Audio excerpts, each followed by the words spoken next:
Good time zone chat. Check 1, 2. How are y'all doing? Hello, Nerd Fairy. Hi, Red. Hi, Alpaca. Hi, Murderless Crow. Hi, Stormbird. Hi, my love. Welcome, everybody. In good time zone to all of you. Red, they are incredibly nice people as well. I have hung out with them one time. Hey, what's up, Jackie D? Yo. Perfect timing. We just went live. We were talking about Alien Ant Farm. I met them once, and they were I hung out backstage with them. They were very, very cool people. Um, I don't know if you've ever met them, being there from your hometown, but yeah, they're super nice. Had a great time hanging out with them. Anyway, my name is Hanny. I use she her pronouns. There's my info in chat in case you don't know who I am, and that's Jackie D over there. He him pronouns. How you doing, Jack? Doing good. Just unloaded some groceries. Nice. Yeah, got the bread in the freezer, ready to roll. Sweet. Good friends with Dryden. That's sick. Um, Before we dive in here, chat, hi Beck. I am going to heavily encourage everyone to take a look at the content warnings exclamation point CW in chat, but I'm putting that in now. I really, really, truly recommend looking into them because I have been hyping this game up the way it was hyped up to me as being this very, like, it's a horror game, but it's, like, very queer and found family type stuff a lot of stops along the way. The content warnings contained a number of things that surprised me. This game can get quite grisly, apparently. Think of this as a visual novel, hand-drawn, very pretty version of one of the Dark Pictures games. Choice heavy, a lot of shit can go wrong, and when it does, it is graphic. So that's the impression that I've since gotten of the game. I'm very excited to play it, though, and we will be obviously trying to steer clear of anything horrible happening, but no promises, as is the nature of these games. I'm gonna launch into it now. I disabled the music. The music in the game sounds really cool, but I spent a significant amount of time building a playlist today that I thought would be nice to play in the background. Did it not? I just updated it. No, that's correct. Backstabby Games Duck. Oh, there's two H's in it. Ha ha ha. I apologize. I see. Yes, 2 seconds. I was like, what do you mean? But yeah, I booted up the game to do the whatchamacallit, like setting up OBS and stuff with it, and the music sounds really cool, but I turned it off because I want this playlist to play. Glory to the Lurkers. Hi, Alpaca. And glory to the Lurkers, Murderless Crow. Yeah, oh yeah, so this is what I was talking about. This is the boot screen. Here, let me get this stream to you, Jack, before I move on from it so you can see. Sweet. Because this intro screen here, let me know when you get a look at it.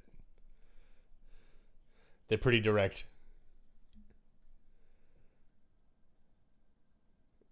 Oh yeah. Yeah. As Naomi says, Get ready for heartbreak. yeah, exactly. Not ominous at all. No, not ominous in any way. But yeah, that's why I provided their content warning link instead of the does the dog die link this time. Because theirs is a little bit more comprehensive, I think, and just a little bit more straightforward. They know how to approach these things while avoiding spoilers. So you can also look on Does the Dog Die, though, if you want more detailed information. I recommend that, but if that is your thing. To think, which chapters say the worst, but they're all a lot. Oh, by the way, you remember I was asking you, I think it was yesterday, about how long this game would take to beat, and you were telling me about how it's in 3 chapters? Yeah, it seemed like 6 hours. As of Saturday, it's actually 4 chapters. It launched this past Saturday while we were doing our Black Book streams. They dropped chapter 4. Oh, that rocks. So we are getting into chapter 1 days after the drop of chapter 4. So we should have like probably more like an 8-hour play out of this until more content is released. So Yeah, right on. I love this logo. Might be a trap. Shit, it's Sick. probably a trap. Might be a possum in the trash. It's probably a trap. Fucking love this song. All right. Let's see how this goes. So I turned music off and I turned sound effects volume down to pretty low, but I left dialogue up pretty high. So hopefully it'll be easy like Black Book at its best was a little easy to hear. So, oh, can I actually type it? Yeah, sure can. Oh, what do we want to name our city? Yes, they're doing 7 chapters. Yeah, they say that they're on pace to release the last one spring, I think. Or am I confusing that with another game? But they said it's going to be released by middle of next year. Oh, I like what Naomi says. We could put we live in the city of good living. Classic. That's pretty good. I kind of like that. Ah, what's up, Anna? Hi, Lisa. How you doing? We'll go with that. Our hometown chat, since you guys are certainly out on the joke, our hometown's motto is the city of good living. So, yeah, I love that they have the he, him, they, them, she, her pronouns that you can select. Okay. Select 2 traits. I like hot is one of them. That's fun. Ooh, I actually... That's so cool. Keen eye, book smart. I mean, I would 1,000 choose the hot trait if I could start my life again. Good God. I know, right? Sorry, I really love... You can talk to animals. Animals can talk to you. A gift and a curse. It's the description of the talk to animals path. That's so sick, too. Street smart is know how to lie and when you're being lied to. Slick and convincing, no door can hold you. Mystical, strange, and unusual, see the threads of reality in ways others cannot. Powerful build, strong and athletic, pinnacle of fitness. An intimidating presence, tough as nails. Keen eye, observant, picks up on vibes, understands others' perspectives. Book smart, well-read and rational, possess a wealth of esoteric knowledge and know when to use it, a talented researcher. I vote hot. I definitely want to do hot. I just really like I really like playing games in a way that is like you kind of charm information out of people. Also, we all want a romance, so that's everyone's yelling hot in chat right now. Yes. Well, yes, I'm going to take hot as one of them. I'm trying to decide what I want for the other one. Cuz using hot as a starting point and then the others as a pivot point, you get like such very different types of people. Do you know what I mean? Because if you're hot and street smart, when they describe street smart as know how to lie and when you're being lied to, slick and convincing, this is like a manipulator. You know what I mean? This is a toxic ass person. Hot and mystical is like a big titty goth girl type shit. Hot and powerful build is like a Dora from She-Ra. Like keen eye and hot, like book smart and hot is an interesting combination as well. Yeah, it's a rare combo. Hot and talk to animals is pretty funny. I kind of want to be hot and mystical. I don't know. What do you think? I mean, big titty goth girl is a good choice. I mean, yeah, exactly. Like everyone thinks you're really sexy, and then you like say some shit about astrology or crystals, and everyone's like, still hot though. It's like, all right, I'll make it work.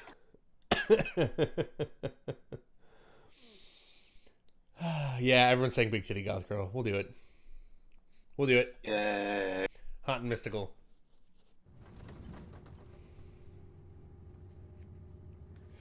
You jolt awake as the bus hits a particularly nasty bump. You feel like you'd only just managed to start drifting off, and now here you are, awake again and still exhausted. For a moment, you're hazy on the details of exactly where here is, confusing the bus with the many others that came before it.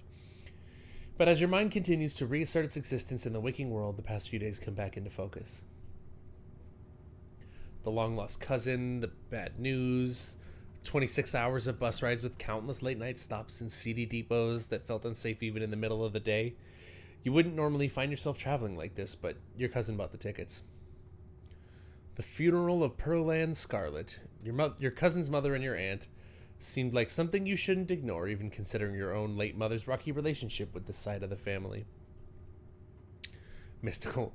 But it was also more than just the social pressure of the invitation that pushed you to accept it. Something has been tugging you back to this place your entire life. There was no choice to be made because you were always going to find your way here. So when your cousin called, you knew it had to be done. I'm sorry to tell you this, Naomi. You are the only part of that you are formally is goth. Anyway.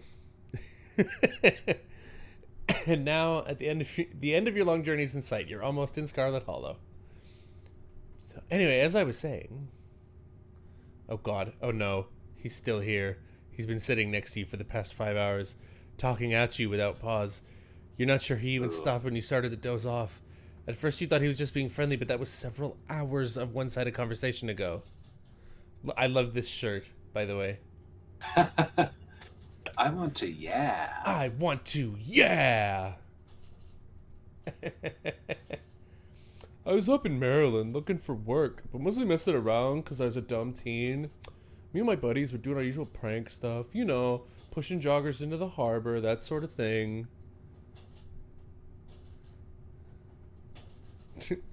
Wait, what? I think that's the best dialogue option out of these. It's just, wait, what?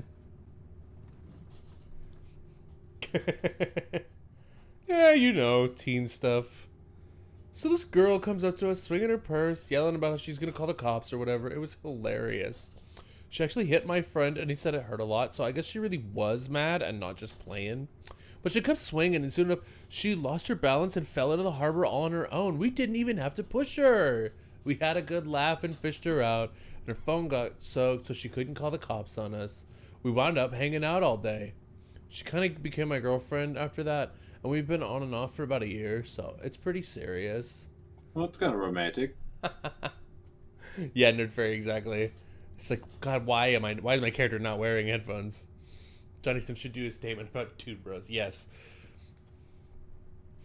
Though about 5 months ago, she tried to break up with me, like, for real, and geez. You ever just get so mad that you want to just, like, kill somebody? Did he say she tried to break up with him? You can't even begin to imagine what that might feel like. Nobody's ever broken up with you.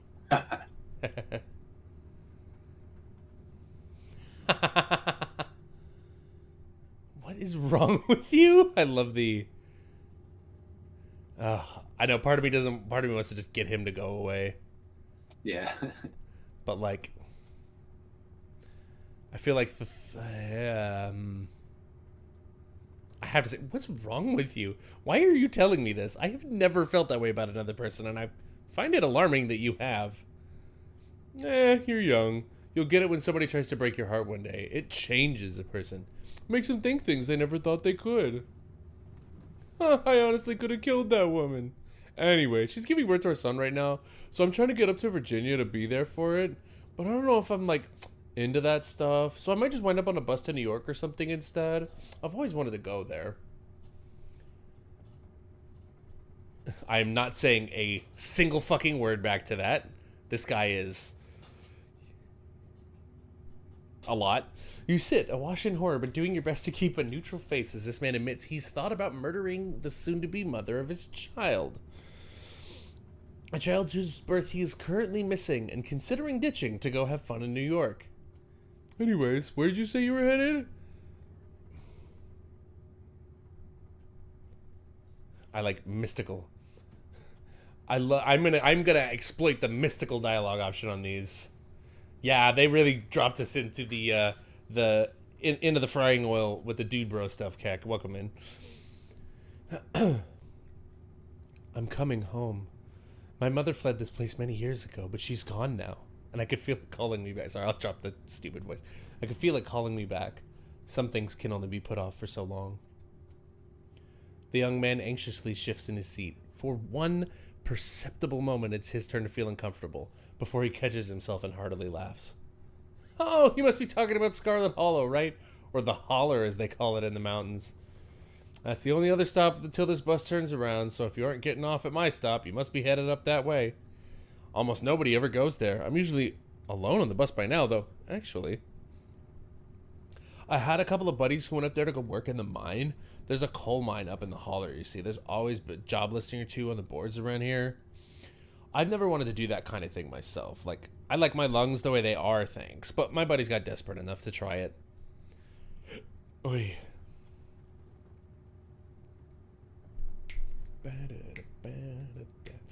I haven't heard from them for a while now I think about it. I should see if they're on Facebook. See how they're doing up there. I hope they didn't die. Looks back at his phone for once focused on something that wasn't you. Oh, this is me. It was lovely meeting you. Hope you don't get too bored without me around to talk to. Here, I have something for you. The stranger rifles through his pack before presenting you with a dripping bag of peanuts. Nice. They're boiled peanuts. I got them at a gas station a few buses back. I noticed you haven't eaten much, so I figured you could use them more than me. Plus, they dripped all over my bag, so I don't want to carry them anymore. Tips. Sometimes picking dialogue option establishes new facts about who you are right before you give me these.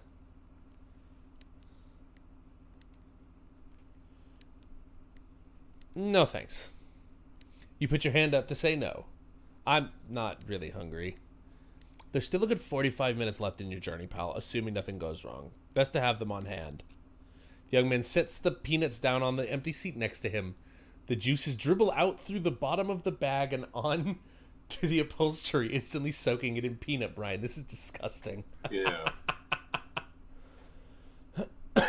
Why are they dripping? Because they're boiled, obviously. And with that, I leave you. Safe travels, friend. Get the fuck away from me. Ugh. And just like that, you're alone. The stranger's peanuts soaking into the seat across from you. Maybe you can finally get some sleep.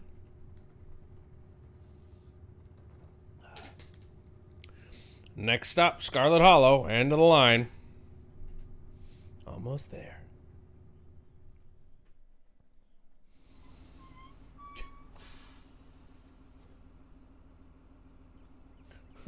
I normally say pathetic as an affectionate, sometimes even horny thing to characters, but this man is pathetic as in derogatory. Bitchless, even.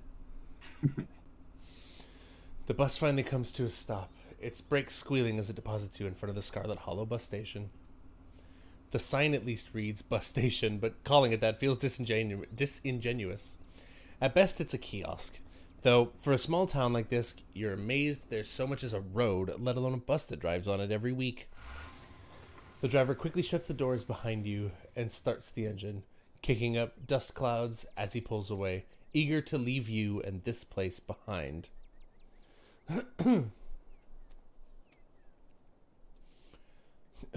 Hey, Annie. You instantly recognize the worn young woman from the few public photos on her Facebook page. She's your cousin Tabitha, and she looks annoyed to be here.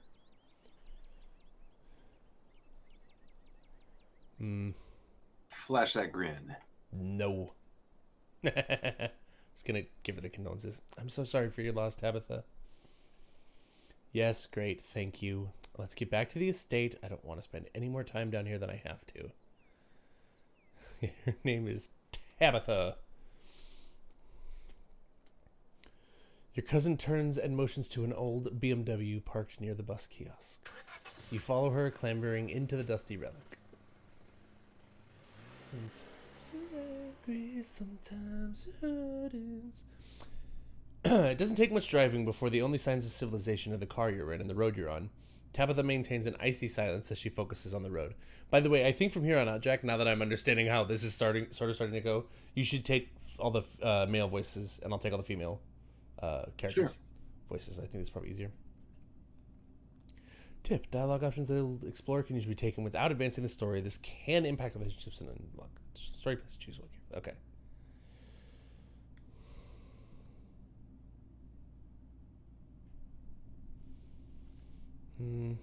I can't believe we've never actually met before this. You have your mom to thank for that, or had, I guess. She does look a little like me, yeah.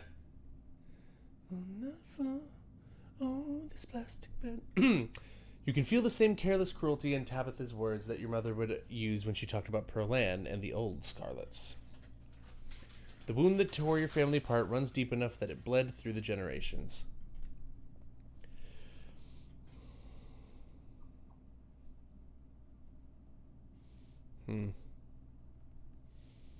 You sound like her right now. My mother. She hated this side of the family so much. We don't have to become our parents. There's some things in life we get to choose. She's the one who's left. Anyway. How are you holding up? Fine. Good to hear. Being really annoying about it, that'd be hella funny. Okay, but if that ever changes, I'm here for you, alright? Even after I go home. Sure. So the funeral. The funeral, it's on Sunday, right? Yep, like I told you.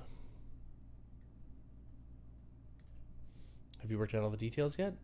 Taken care of, don't need any help. Wow, okay, you really do not like me. You decide to sit in silence with your cousin as the car eases up the steep mountain road.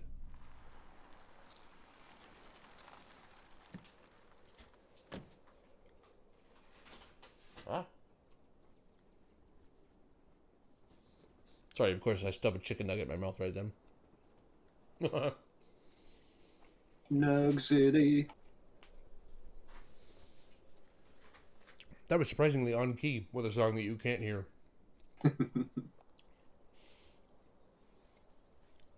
Huh. Excuse me, Tabitha. Some people, me, need the date to be confirmed at least 4 times every hour before the date itself, or else we will forget. Yeah, that is me, exactly, honey. And here it is, the Scarlet Estate. Though it's seen better days, its crumbling elegance is not lost on you. Someone used to cramped apartments in gray cities. I do love the, like, very much about to fall off the edge. Also, like, how fucking dark it is over there. It's cool. This art is so sick, chat. Yes, that is just ADHD, correct. Your mother told you about this place many times before she passed, always with an anger burning beneath her words. The faded majesty you once imagined doesn't quite compare with what's in front of you, a jarring blend of opulence and ruin. As you stare at it perched on the crumbling cliffside, you can't help but feel like it's something that should have been left to rot a long, long time ago. Holy shit, it's so cool. Also, tell me that doesn't look like Alexander from Black Book a little bit. Like an age-progressed picture of him. We're tying the universe together, Chad. He fled to New York after the events of the previous game.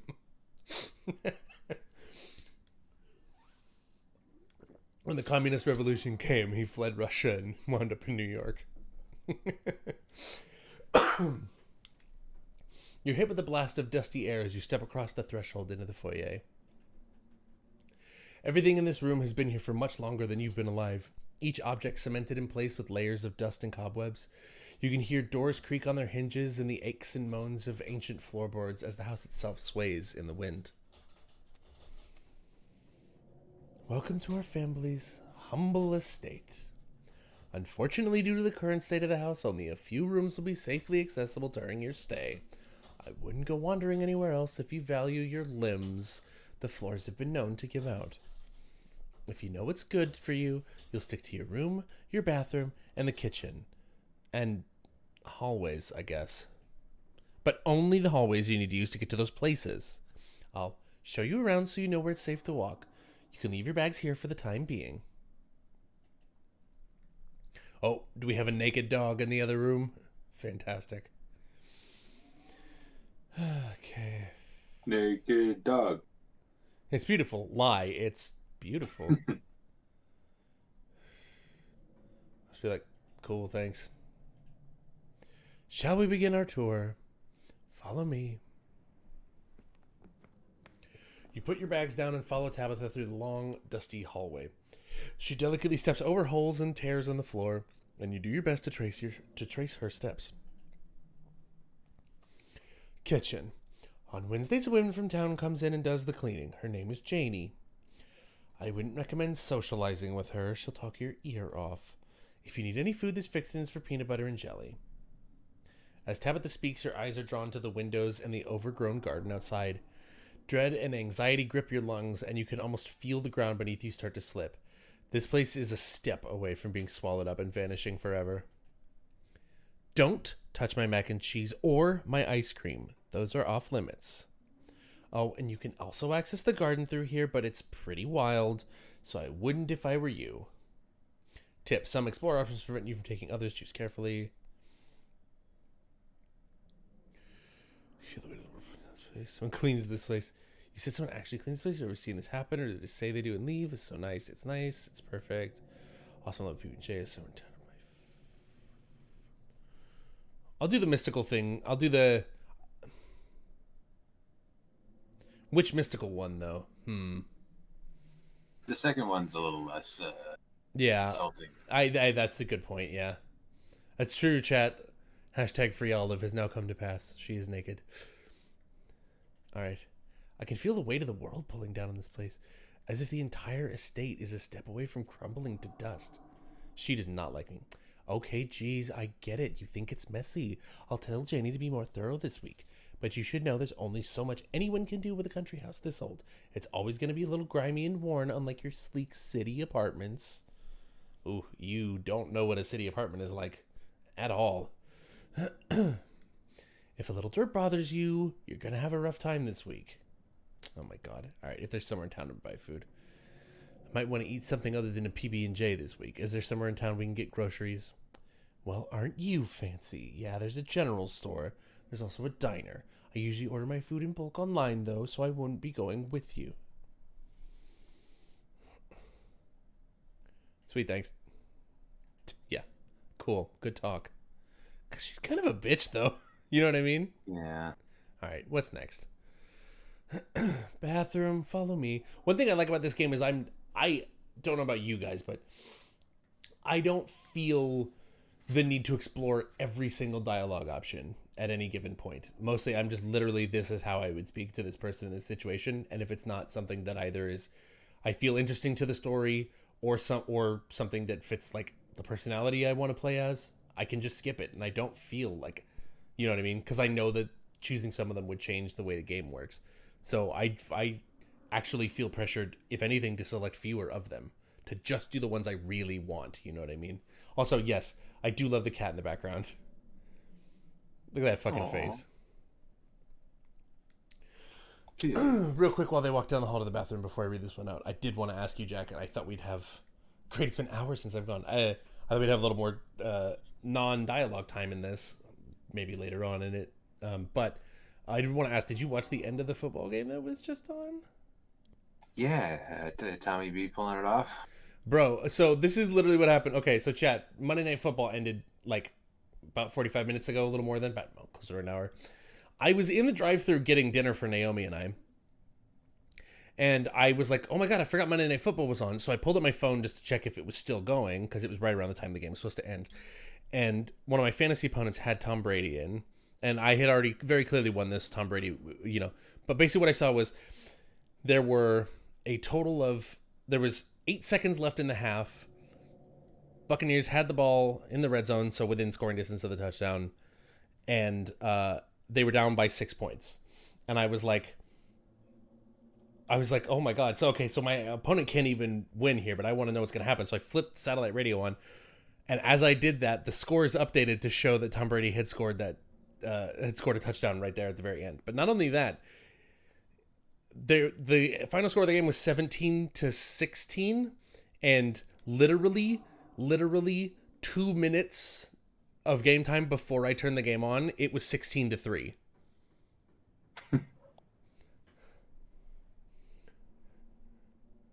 So the name is the cat's name James? Sorry. Anyway, did you get to watch all that?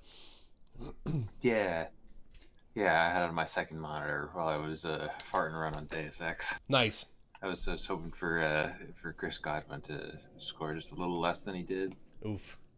Yeah, Brady scored just under what I needed him to. Even with that final touchdown, he was still about 6 short of beating me. So I was like, whew. Nice. All right. As the two of you leave the kitchen, you pass by a tuxedo cat sitting on the countertop. Oh, good. We actually can talk about the cat now. Pet the cat.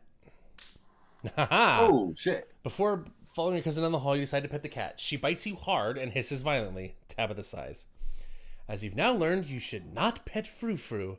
If she wants to be pet, she'll let you know. Frou Frou. Damn. Come on, the bathroom awaits.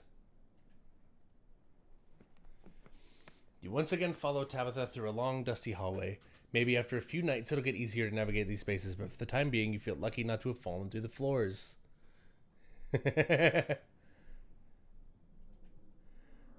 I also love Frou Frou. Chad is very excited about frou frou. As they should be. I agree, yes. Grumpy ass mean tuxedo cat. Perfect. Guest bathroom, not much to show. It's a bathroom. I'll wait outside. Do what you must if you must. You're gonna stand there and listen, you freak? Yeah, right. It is a wretched bathroom. Piles of junk sit untouched in the corners of the room, and mystery stains paint the floor. Love a mystery stain. Ew. I like this bathroom. I feel like there's going to be bugs in that toilet or something. Are you sure this toilet works? Yes, why wouldn't it? The water bills get paid, therefore the toilet works. Now do your business so we can move on. Okay. You sigh in resignation. Okay. That's the spirit. Oh, yeah, bugs. Ew. Bugs skitter from the bowl as you lift the seat. Use it. Yeah, I mean, if I've been on a bus for like 16 hours and haven't gone to the bathroom, water's clear. Why not? Toilet is a toilet. Sure, it could be cleaner, but your business needs doing. This is as good a place as any. You do what you must and rejoin your cousin out in the hall. I'm good. I'll cope. Yeah, Alpaca. Next up, guest bedroom. Last stop on the tour. Follow me. I found out, unfortunately, the other day that my friends were joking.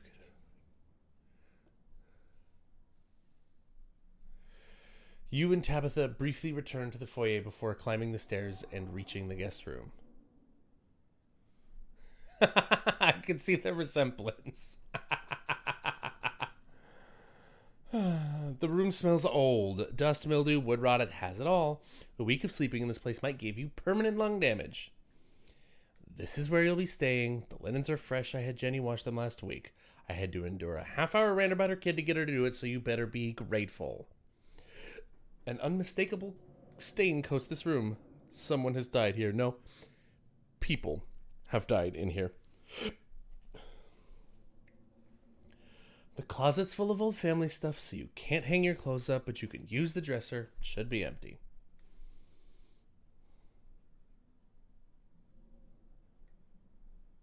I love all these lie options. They're all I know. funny. This room is nice, thank you. But since I didn't take good at lying, I like people have died here, haven't they? I sense a heavy spiritual fog hanging in this room. People have died here, haven't they? When? This house is almost 150 years old. Obviously, people have died here. Okay. Guess I'll start to get settled. Follow me. I'll take you back to the foyer so you can collect your belongings. Also, I think, Alpaca, I think it was you who was saying, like, that you try to explore every single dialogue option in the game and you feel like you need to do multiple playthroughs and stuff. I'm not discounting multiple playthroughs. I just mean that in the first playthrough of any given game, I feel like I want to like nail like a natural personality to me that fits the whatever lore I have in my head. So that's sort of what I mean. Also, the name is, honey, the cat's name is Shiva with an H, as in the Hindu goddess.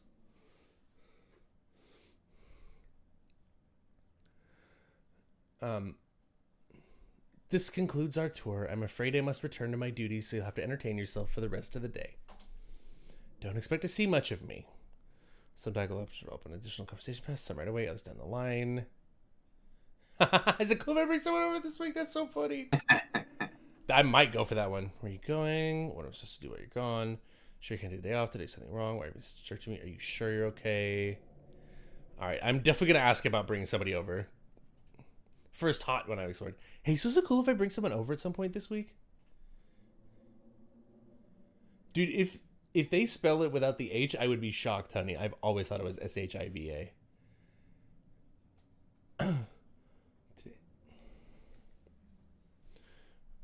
What are you talking about? You don't even know anybody who lives here. I'm talking about smooching, Tabitha. Just smooching.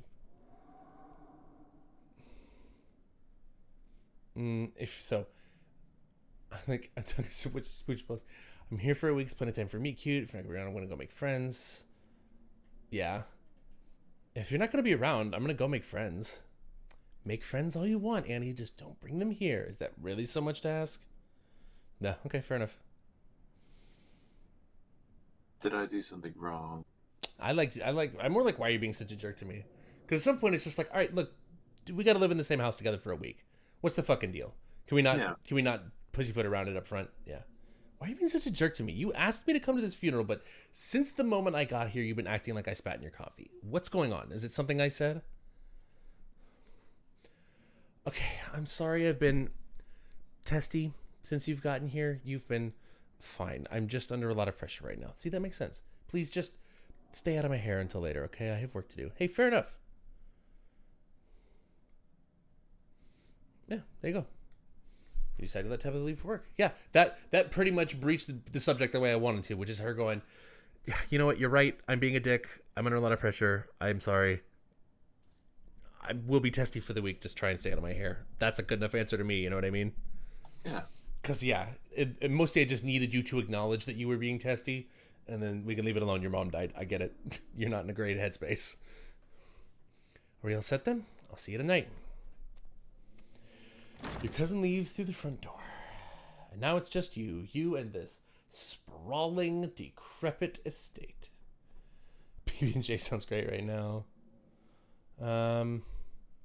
Yeah, I'll do PB&J. You haven't had anything to eat all day. The only thing louder than your stomach right now are the creaks and moans of the ancient place. PB&J sounds like exactly what you need to take on the rest of the day. You head to the kitchen. Yeah, because I'm not going to wasn't going to eat those boiled fucking peanuts. I'm afraid of this like bulk online peanut butter though. Yeah, well, still, that's probably better than the leaky boiled peanuts on the bus. Yeah, they had some character. Yeah, you know, people talk about like on public transit, on like Greyhound buses or on subway trains or whatever. There's just some stains that you know if you take them often enough, you'll be able to tell that you're on the same car because the same stain will be in the same place on a particular seat or whatever. The fuckboy in the bus with the boiled peanuts, that's how those stains are created. Yeah. The grossest mash of food. Exactly. It's like sometimes it's as gross as you're thinking, but not in the way that you're worried about. Yeah. Because I would argue that the first things that jump to people's minds as the worst case scenario for those stains, I'd argue that the boiled peanuts are as gross as those things, but very, very different and not what you're thinking about when you're uncomfortable looking at them. I also wish I had real public transport, Alpaca. Jackie D has lived in New York City, so he's used to at least an existent, if not well-functioning public transit system more than I am. Yeah, that is pretty cool. The convenience of that. I mean, BART is nothing to scoff at either. Yeah. We're lucky to have it. I wish it came all the way down here, though, is the problem, because Caltrain sucks. Yeah. How would boiled peanuts make up for a stain? No, not making... No, as in the boiled peanuts would be causing the stain. As in, when you walk onto a bus and you see a stain there, your mind's going to jump to a lot of things. It's probably not going to think of a leaky bag of hours-old boiled peanuts still in the water. Still in the water they were boiled in, leaking out of a plastic bag. Like, you're not going to think that's what the stain caused. But that is as gross in a different way as the things you're probably thinking of, so... We have school buses, the Safe Rides bus for drunk students. That's about it. Yeah, that's about it over here, too. We have a train system that runs once an hour, very slowly for most of the day. Where I'm at, we have a bus system that's actually, frankly, pretty comprehensive. But I never really got the hang of taking. Kind of only goes very specific places that I don't normally. Although there is a stop quite near my apartment. And then if you go in other parts of the Bay, we have BART, which is like a region-wide subway system, basically, although it's largely above ground. But that doesn't come all the way down to where I live. And that's pretty much it. Oh, and then there's the MTA is it MTA in SF? Is that the one? Is that what it's called? Muni Metro. Muni, yeah. They've got Muni in the city, and they've got VTA down where I work. Valley Transport Authority has a light rail. But where I'm at, it's a real railroad that sucks because Amtrak doesn't even run it. A bus system that's pretty good, but I never use, and that's your options. You're back in the kitchen, ready to craft a beautiful peanut butter and jelly sandwich. It's a daunting task given the state of the place, but the aggressive growls of your stomach outweigh your fear of food poisoning. If you got food poisoning off of PB&J, that's pretty aggressive. To get started, you'll probably need to find some peanut butter, some jelly, a bread, a plate, and a knife. Okay. I'm going to avoid approaching Frou-Frou for now. Cats want you to build your relationship with them slowly. Okay, search the cabinets. Cabinet must be where Tabitha keeps the dishware and, oddly enough, the utensils. Okay, grab a plate and a butter knife. I ain't snooping. Approach the cat, says Alpaca. I've heard of boiled peanuts before. I thought they would have... I think that's the bit, Murderless Crow. I think that was the joke in the beginning, because they shouldn't be in the water still. But this man had a bag full of wet boiled peanuts that was dripping. Which is wet nuts. Horrifying. Yeah, bag of wet nuts. All you need now is some actual food. I am going to examine the shot glass. I just want to look at it. I survived Deb's 50th. Your aunt's name was Pearl-Ann, so this wasn't from her 50th. From the few stories you've heard from your mom, Pearl-Ann wasn't the type to have kitschy friends who gave out themed shot glasses at their birthday parties. Okay, cool. That's fine. I kind of love that shot glass. I also want to see the mug, actually. I was blown away at Blowing Rock, North Carolina. So your aunt and cousin actually traveled sometimes, even if it was only a few hours from the estate. So we're somewhere near North Carolina. That's good world building. You're more self-restrained than me. I would approach the cat immediately. No, because the thing is, the thing about cats... So first of all, Chad, I'm allergic to cats, so that doesn't help. But the thing with cats that I know more than anything is if you have a cat who's being an asshole...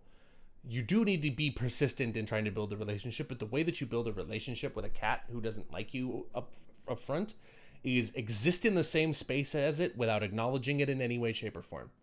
Just be in the room and don't even look at him. Eventually, they'll be like, all right, he's not going to fuck with me. All right. Close the cabinet and look back to the rest of the kitchen. Pantry. Tabitha sure loves her mac and cheese. Holy fuck. There's GIF peanut butter. That's very funny. I want to look at the mac and cheese at least. And it's Kraft with a C. Oh, they're doing a very good job parodying brands with these ones. It's a very industrial selection here. Yeah, it's very generic foods brands. I wish those were still a thing. They were never a thing in our lifetimes, but I've heard people talk about when they were. They sound cool as fuck. You pick up a box of Thomas mac and cheese. You can't say you've ever seen the brand before. No, put it back. I could fuck with her. No, I'm not mean. Staying away from the mac and cheese when your cousin's hard rules, and she already seems to not like you. Yeah. Put the box where you found it, reluctant to make things worse than they already are. I just wanted to look at it. Grab some bread. Pick one of the non-moldy loaves of bread. Great. One step closer to a satisfying snack. All you need now is some jelly and peanut butter. Grab some peanut butter. I love that it's a GIF brand. So for what it's worth, with regard to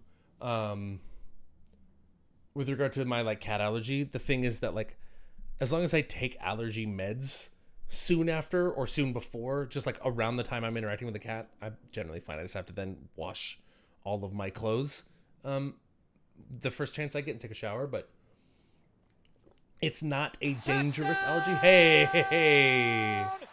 Raiders! What's up? That is... Oh my god, we just got raided by 2 different groups. Hello! Oh my god! Touchdown! Holy shit. Thank you so much for the raids. Some gals and a game, and DeAndrew streams. Wow, simultaneous raids. Holy shit. Hello, everybody. Oh my god, wait. Who got timed out? Wait. Oh my god. It timed out the person who raided me. Moobot. Moobot. Bad bot. Holy shit. Welcome in, everybody. Thanks for coming by. To introduce myself, hi. If you don't know me, my name is Annie. I use she and her pronouns. I'm with the red hair on the right-hand side. And I'm an audio editor at the Rusty Quill, who worked on the Magnus Archives and voice actors and a few other things. There's all my info in chat right there. The other VTuber across the way from me is one of my 2 co-hosts on the channel, Jackie D, he and him pronouns, and all of his info is in chat right there. Yo.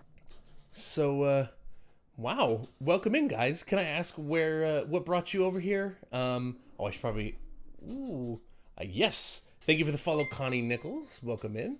Let me see if this command actually works. I have never actually had to use this before, but I was looking at Moobot the other day and I realized I should do this. There it is. Let's go. Okay, and then I just finished chapter 4. See, what's very funny, and let me give you a shout out as well. What's really funny about the chapter 4 release is because I'm pretty sure that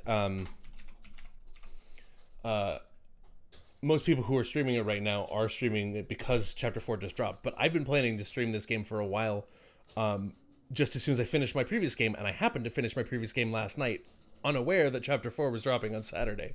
And so, how was chapter 4? No spoilers. This is my first playthrough. I am very early on in the game here, so you know, we'll see. I don't know what to expect yet. I'm enjoying it very much so far, but chapter 4 is amazing. Oh, I'm so glad to hear it. A lot of people seem to be really, really into this game. It's wild, yo. Yep, I recognize that peanut butter. I'm so excited for it because I've heard nothing but good things, and a lot of people in my chat have been talking about their experiences playing it so far tonight as well. Oh, wow. I was not prepared for any of that. But yes, welcome in, Raiders. Or should I say... Raiders! There we go. First question, is your main character allergic to peanuts? I believe I said no? No, I did not say I'm allergic to peanuts. No. I do love the peanut butter named GIF. That makes me very happy. Oh, the king of nut butters, and only 3% of each jar is mashed up cockroaches. Good time for the rat jam there, honey. All you need now is some jelly. Close the pantry. Thank you for the follow, Deandro Streams. I'm so glad to have you guys around. You close the pantry door as best you can and turn back to the rest of the kitchen. Thank you for the follow, Moraka 101. And also some gals in a game. Fantastic. I love that my overlay. I'm going to actually move my overlay because I realized that as long as there's dialogue on stream, you will not be able to read that. I have not had to do this in a while. Ooh, I think it's this one. Okay. I think that one will work. I ran with, for the sake of it, because it's a mix of a character I would identify with and something I thought would be funny and entertaining for chat. I went with hot and mystical. So we were joking about big titty goth girls. So the second we saw hot as an option, we're like, okay, we have to go with hot, just because that just feels like it'll make the first playthrough more fun. So we'll see if that's true. So far, I've only used one dialogue option from hot, but I am happy with the results so far. Search the fridge. Let's go. As you approach the fridge, your eyes catch a note taped to the door reading, "Janie, stay out," in all caps. Below it in separate handwriting, other words, "Okie dokie."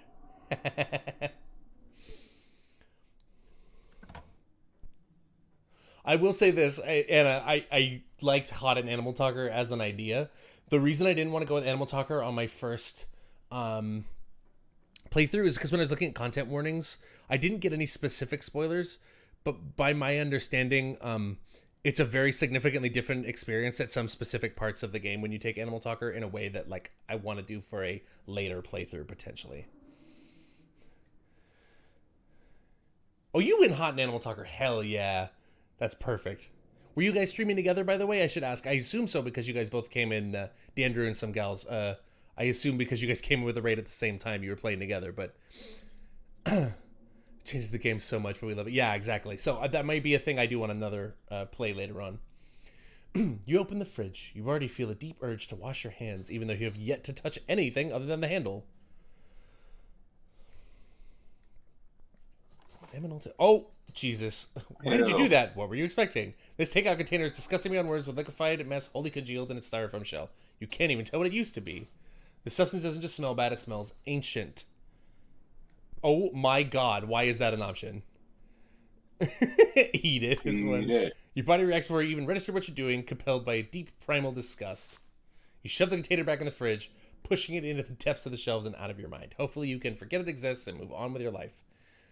Bro, the art in this game is insane, but also that specific bit of art was unnecessary. I thought, honey, that it might be the cousins, then we would find out what the fuck the diner in town has. You shove the container... Sorry, I already read this one. Okay, I'm not going to check the mayonnaise. I'm just going to take the jelly. Lucy's jelly. You reach for one of the unopened jars of grape jelly, carefully checking its expiration date. You breathe a sigh of relief when you realize it's recent. Yeah, I heard, so, Dandrew made me eat it. That's so good. By the way, is it Dandrew or is Deandrew? I realized that I was going for the, like, real world pronunciation when I realized that since it's screen name, it should probably be Dandrew. Anyway. This was either purchased specifically for you, or jelly is one of the few things in the kitchen Tabitha actually uses. It's the last ingredient you need to make your PB&J. Time to close the fridge and get to work. I am not going to check that mayonnaise. Dandrew. Okay, that's sort of what I thought. My apologies. Thank you for being here, Anna. Take care. Get some sleep. Take care, Anna. You return to the kitchen, closing the fridge behind you. Make that PB&J. Despite the state of this horrendous kitchen, you have successfully combined your 3 ingredients to make a peanut butter and jelly sandwich. Congratulations. You can feed yourself. A job well done. Achievement unlocked. Cooking by the book. All of that hassle, it took you less than a minute to eat. The rest of the day lies in front of you. Yeah, fine, I have to. Cat hisses as you draw near, but remains firmly in place. This is clearly Frou-Frou's spot on the counter. Alright, fair enough. You back away from Frou-Frou, trying not to make any sudden movements. Okay. I kind of want to at least look at the garden because of the mystical thing. Yeah. Whoa, there we go. This garden was reclaimed by the wilderness long ago. It might not be very safe, but who's to stop you from venturing deeper? Fuck it. You wander further into the garden. It's quiet out here. Okay. Just some good pictures. I like that there's a kid with devil horns over here. It's kind of fun. Scarlet, of course, because it's your last name in this.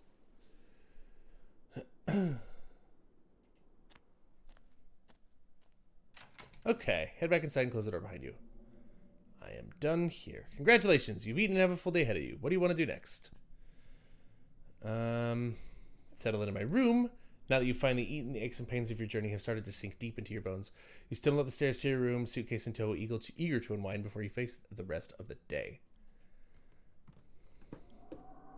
You stand at the entrance to your room. Yes, so Eloquent Piggy there, my mod, is also the 3rd host of this channel, and my fiance, and she's the voice actress for a character named Anne on Twice Forgotten. Another podcast from the same people who made Magnus Archives, Rusty Quill, our mutual employer, about gay pirates, and the final episode of the 1st season drops tomorrow. So you have just enough time to binge it if you want. You stand at the entrance to your room. I'm not going to take a nap. Put my spare clothes in the dresser. A baby! Oh, God. It's a baby! You drag your suitcase over to the dresser and open the bottom drawer. A possum lurks within. It's not an opossum, it is a possum. Thank you.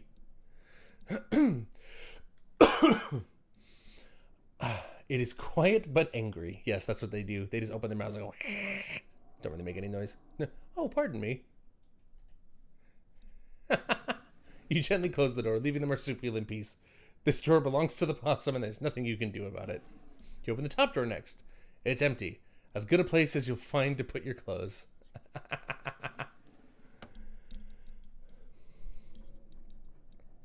Added to my current insomnia playlist. Perfect. Based on the state of the house, you wonder if you would have been better off keeping your clothes in your nice clean bag, but there's no going back now. Okay. I'd like to look in the closet at least. Oh, hello. Oh.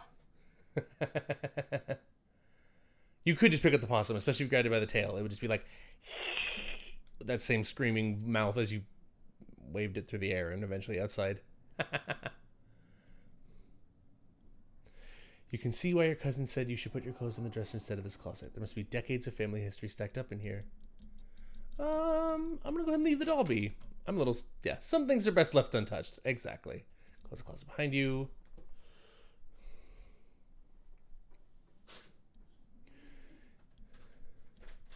Yes, Maraka, they can bite you. That's why you pick them up by the tail, is the trick. They will usually not flail, and they cannot themselves carry rabies, so they won't react in particularly unpredictable ways. Oh, sorry, they cannot themselves contract rabies, was what I meant. This must be an old relative of yours. Very old, judging by the dates on the inscription. You've never heard of her, but you'd barely heard anything about your aunt and cousin until a week ago, so that's not really a surprise. Maribel. Maybe you should ask Tabitha about this Mary Belle Scarlet the next time you see her. That is, if she's actually in the mood for a conversation. I love how much it just looks like Tabitha. I'm tired eyes. Maybe you could ask Tabitha about this Mary Belle Scarlet next time you see her. That is a conversation. I'm gonna look out the window. Oh, hey, I can see down onto the devil-horned child. You can only imagine how beautiful the garden must have been in its heyday. If you own this place, you'd totally get out there with a shovel and some gardening gloves and whip it into shape. You'd go out and pull weeds, chop trees, carve topiaries, do whatever you needed to return it to its former glory. And once it was all done, you'd sit by the fountain, which of course would have a little goldfish in it, and drink a floral tea while enjoying the bird song. Yeah, you definitely do that. Just not right now. I enjoy the sentence, the possum is one of my favorite characters. We will have to do an animal talking run at some point. All right, I am not going to take a nap because I want to get into the town. Doesn't seem there's much else for you to do here right now. Might as well head to town. Now that you're settled in, there's not much left for you to do here other than head out and explore the town. You do just that.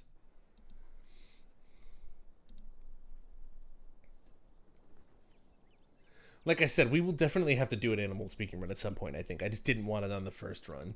This game sounds like it's something that you could play a bunch of times back to back to get different stuff to happen.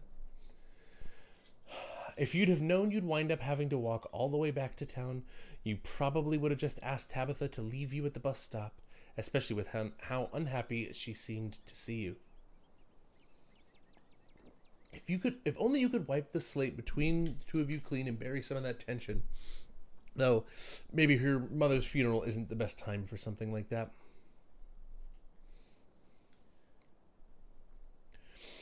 Then again, maybe it's the perfect time. It's really pretty out here. It is really pretty out here. The birds.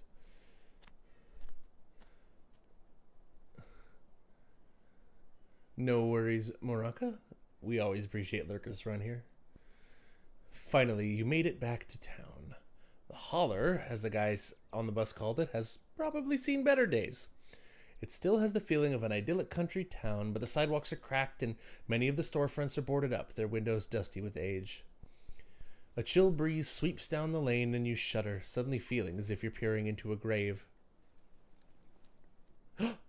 A boy! Gretchen, come back! Quit annoying strangers. Oh, I haven't seen you around here before. Hot. The young woman is noticeably flustered by your appearance. It's a phenomenon that you, as a hot, are all too familiar with. A pug named Gretchen. Sorry about Gretchen. She can be very slippery when she wants to be. I hope she didn't scare you.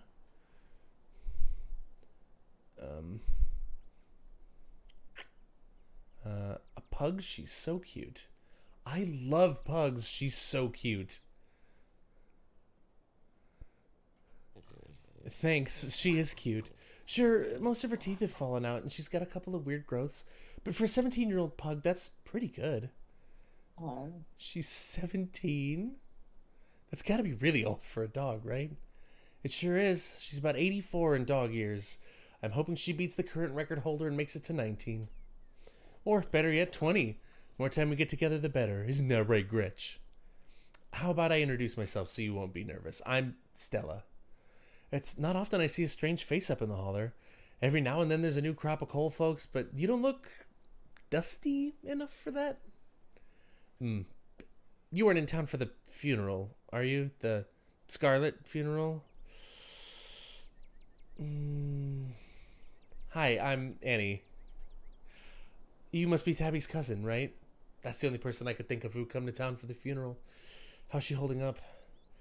To be honest, I've been a little worried about her, all alone up in that big house. Honey, you called it with the Tabby thing, by the way.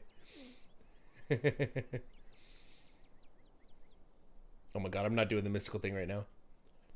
I'm sorry, did I hear you right? I can't imagine Tabitha ever going by something so bubbly.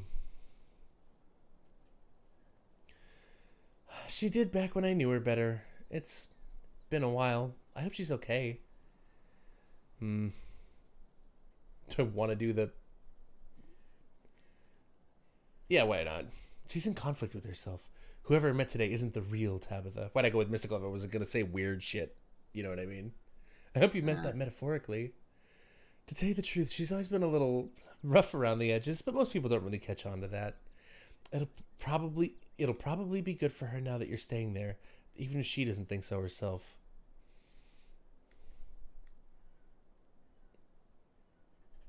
Are you two friends? I was probably closer than most people have gotten to being able to call her a friend. The school here is really small, so everyone had to at least get along with everyone else. She was a grade ahead of me, but everyone knew her, especially since she's a Scarlet. We wound up bonding a bit when we were both in the school's production of A Midsummer Night's Dream. I was Puck and she was Mustard Seed. As you might have expected, she was more than a little prickly, but I managed to soften her up a bit in the end. Gretchen is so good, by the way. Just this little melting ball of dog Those dough. big eyes. The eyes looking at her mom. So cute. But then she graduated, and that was that. Oh, if you just got to town, you must be starving. I was just on my way to the diner for a coffee, and they've got amazing biscuits. My treat. Hell yeah. Ooh, busy in here. The pleasant aroma of greasy breakfast food hangs heavy in the air. In contrast with the empty, lifeless atmosphere of the family estate, the diner is filled with the comforting din of human life. All of which grinds to a sudden halt as the patrons realize that a stranger has entered the establishment. Oh my god, hey everyone. No, I'm not doing that. I'm just gonna quietly slide into a booth. There we go. You slide into the nearest booth, pretending you didn't notice everyone in the diner gawking at you like they'd just seen Bigfoot. No need to be so shy. They don't meet many strangers. It's kind of a big deal when someone new wanders into town. Look at Gretchen, by the way, Chad. Oh. You barely see her behind my fucking VTuber. Hang on a second. Bloop. Pug. And you see the tongue behind the dialogue options over here too. So good. Anyway. Bloop. And back in here. Okay. Especially since, well, they probably all know what you're here for, and by extension, who you're related to. Even if you don't know anybody, it's not easy keeping secrets in a town this size. Hey, Stella. Oh, sorry, that'd probably be you, I think, actually. Hey, Stella, I went ahead and fixed you up a coffee. Oh, sorry, give me just a second. I'm trying to get my computer to not show me some fucking... Oh my god. Sorry. Oh my god, what is being... Okay. There we go. Okay, cool. Sorry, my OBS was freaking out there. I got this stuff fixed now. Sorry. Okay. Okay, that person uses they, them. That's sort of what I expected. They gracefully place a cup of specially brewed coffee in front of Stella. Oh, shucks. Thanks, Avery. And here's some bacon for the lady. Hell yeah. Gretchen sniffs the bacon and digs in. The wire or triangle. Oh, perfect. So yes. Okay, if it'll let me. No, that's just on the gamepad. Hold on. How do I do it on the... How do I do it with the mouse? Wait. How do I do it with the mouse? Ugh.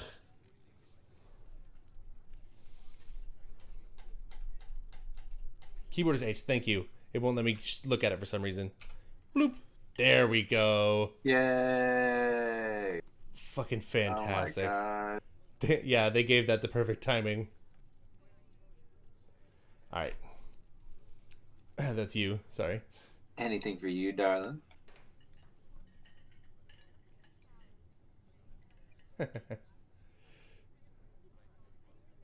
Biscuit and a coffee. Why not?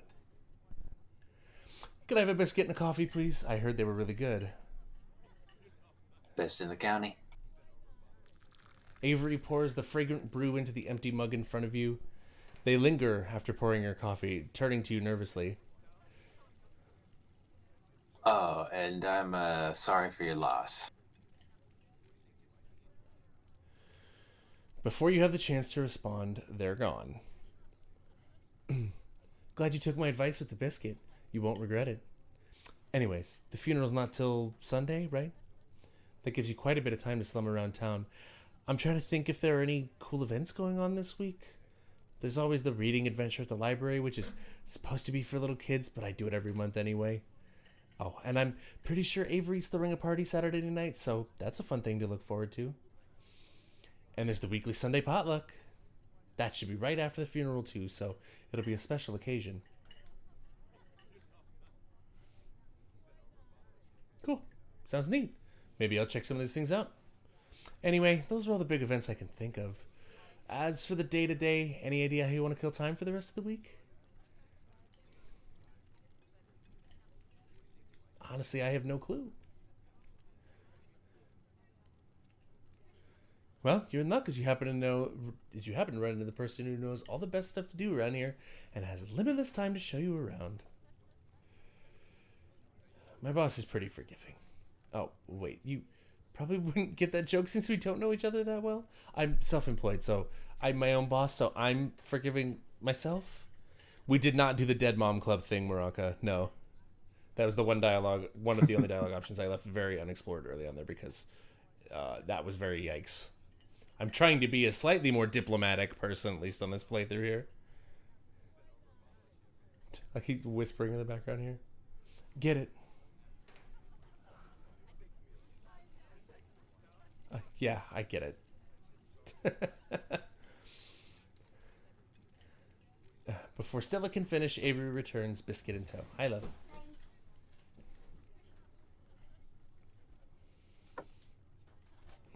Here's your biscuit. When he says it's on the house, she sends her condolences.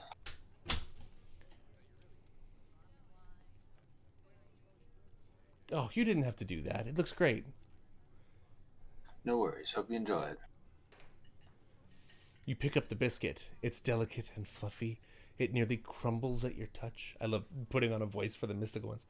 Buttery warmth emanates from its surface. You don't even need to taste it to know that it is good. Divinity given buttery form. You take a bite. It melts in your mouth as if there was nothing but butter suspended in a thin matrix of dough.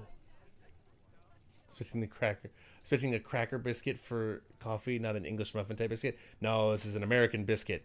Good old fluffy Southern biscuit. We're in North Carolina here. I play this game and pick all the absolutely awful social choices. Yeah, I know a lot of people who play that way. I am one of these people who gets really about having to try to about being mean or picking, just, you know what I mean? Just like mean or awkward. Yeah. I get secondhand embarrassment really easy. It's so hard to force myself to do like the dark side route in KOTOR. Yeah, I can't do evil quest lines on those types of games. I just I should see all the content in them, but I'm so uncomfortable with it. Truly, this is a perfect biscuit. Whoa. This is a really good biscuit. Wow. I'm so glad you like it. Avery lingers at the table for a moment. So, has Stella mentioned she's famous? Oh, Avery, I'm not famous. Look, if you're not gonna go around tooting your own horn, you know I'm gonna do it for you. I'm a YouTuber. Oh, okay. Relatable.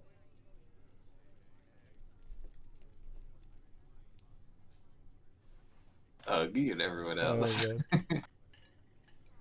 Oh, that's rad. I've never met a YouTuber before. I'd love to check out your channel at some point. I love when games make me get meta like this. Yeah, Nerfairy, that's like I think that one of the best ways to do the like your decisions affect the ending type games is do a very sincere just how you would react run the first time or how a character that you're creating would react. And then do a run where you try to get the absolute best possible outcome, where you try to game the system, and then do a run where you try to get the absolute worst possible outcome. Those are very fun. Oh, thanks. It's nothing much. It pays the bills, but it's mostly a passion project, you know? She's selling herself short, Annie. Her stuff is amazing. She hunts cryptids. Did I introduce myself to him? Did I? Do you remember, Jack? No. Wait, how do you know my name? Oh, sorry. It's just that most people in town know about you. Sorry, I'm sure that must seem creepy. Well, guess the cat's out of the bag. Holler's a small place. Everybody knows everybody, and that includes extended family.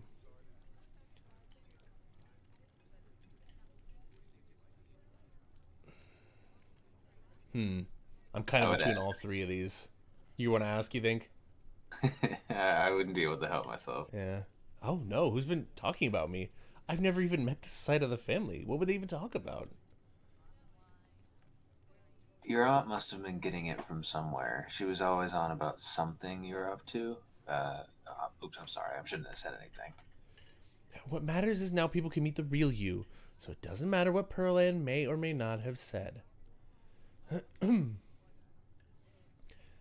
Yeah, you can always make a good first impression and wipe the slate clean with the whole town.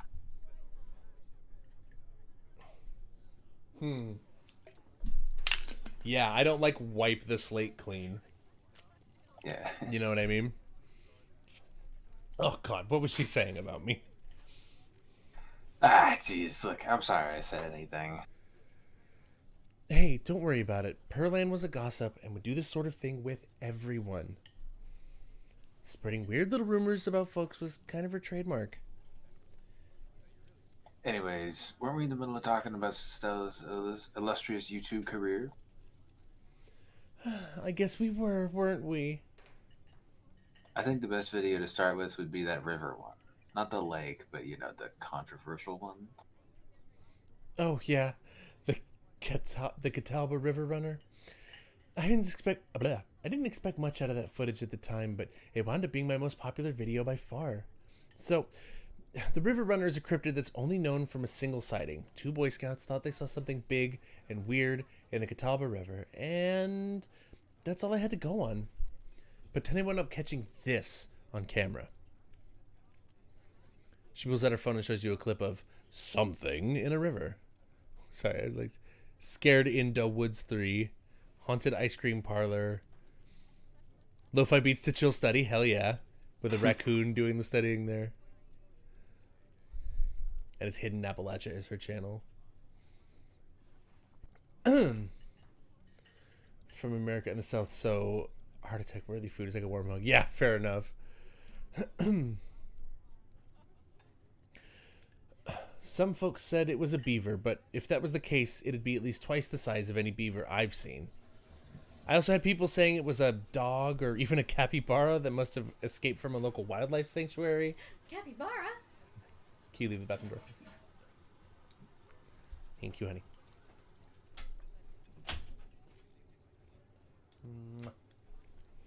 Gay.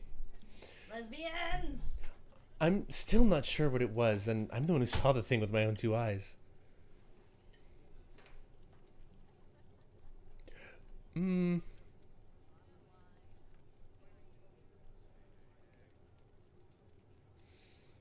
Let's go, lesbians. Oh yeah, that's totally a dog. Or wait, is it a beaver? Hold on just a second there. What is that? Right? My comment section went nuts with this footage, and from there it spread to Twitter pretty fast. There were polls for days. I even had actual experts weighing in. It was all a really cool experience. And it meant the video did some pretty great numbers. Personally, I'm a fan of the capybara theory. Hell yeah. Sure, it's not like any local sanctuaries are missing one, but there's always people keeping exotic animals as pets. Kind of a sewer gator type situation. Yeah. Exactly. Some exotic pet owner set it free, and now it'll forever roam the Catawba, confusing Boy Scouts and YouTube commenters for years to come. Excuse me, I was drinking. So, speaking of things to do around town, I was actually planning on filming this week's video tonight. I was wondering if maybe you'd want to come along? You just met me. This is a little fast. It's a pretty easy one this week. We wouldn't even have to camp anywhere. I'm gonna go after the... Wait, no spoilers. Oops, sorry, Avery. It's okay. I should probably get back to it instead of standing around chatting with friends. See y'all around. Oh, God, sorry. Had to stretch. Hui. Please do a posture check, chat. Shrimp check and everything. Now that the coast is clear, I'm going after skunk ape. Isn't that just Stinky. Isn't that just worse, Bigfoot? That would genuinely be what I would say if someone said they were going after a skunk ape. Well, it's definitely one of the lesser ape-type cryptids. One of the smellier, according to some sources. They say you should be able to smell it before you see it. I don't know about you, but I find the idea of discovering something previously unknown to be excitement enough, even if it is just worse Bigfoot. Where are the paper towels? By the front door? I haven't seen On the shoe rack? They might be covered by bags and stuff. Most skunk ape sightings are from Florida, but while I was doing research for last week's video, I came across a report where a lady from a town over claimed to have seen one on her deck playing tug of war with her dog. And as I leave no stone unturned, I decided it was worth investigating. So, what do you say? Want to tag along? Hold the camera for me while I narrate against a darkening sky, that sort of thing?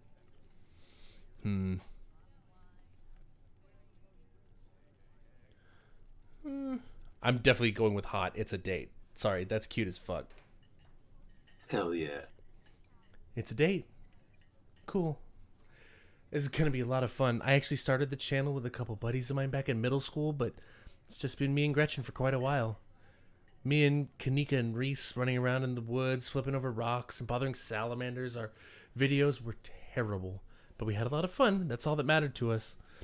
Maybe we'll get the chance to meet them later this week. So, we should probably head out if we want to make it up the mountain before it's too dark. Come on, let's blow this popsicle stand. I love that phrase. You pause before getting up. Maybe it's time to make a good first impression. After all, it seems everyone in town has heard awful things about you from your now deceased aunt.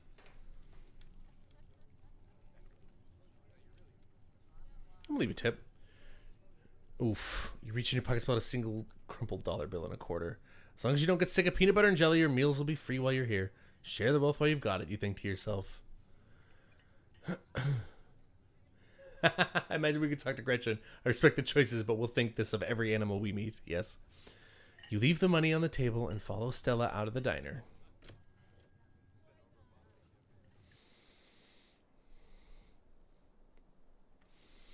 It hadn't been very cold when you first arrived in town, but as the sun dips closer and closer to the horizon, a chill descends upon the hollow, and you see your situation with renewed clarity. You're in a new place, far from civilization and the people you know, following someone you just met into a dark forest in search of monsters. You feel more alive than you've been in years. You feel alive. The fall breeze passing through the leaves, the orange hue of the setting sun painting the horizon, the promise of excitement ahead. It's been a while since you felt this in the moment, this present. The world around you feels almost magical. Were a mythical creature to actually manifest in front of you, it would fit perfectly in this world. Look at Gretchen's face, chat. I'm just gonna keep pointing it out every time I notice. Oh. Gotta love this brisk fall weather. This past summer was the hottest on record. Since last year, at least. Oh, relatable. You know how it is these days. Each summer is the hottest yet until the next summer, which always finds a way to be so much worse. It's just nice to feel the chill in the air and see the leaves change, like normalcy is restored, if only for a moment. Sorry, that was a bit of a bummer. We should talk about something more fun, like skunk apes.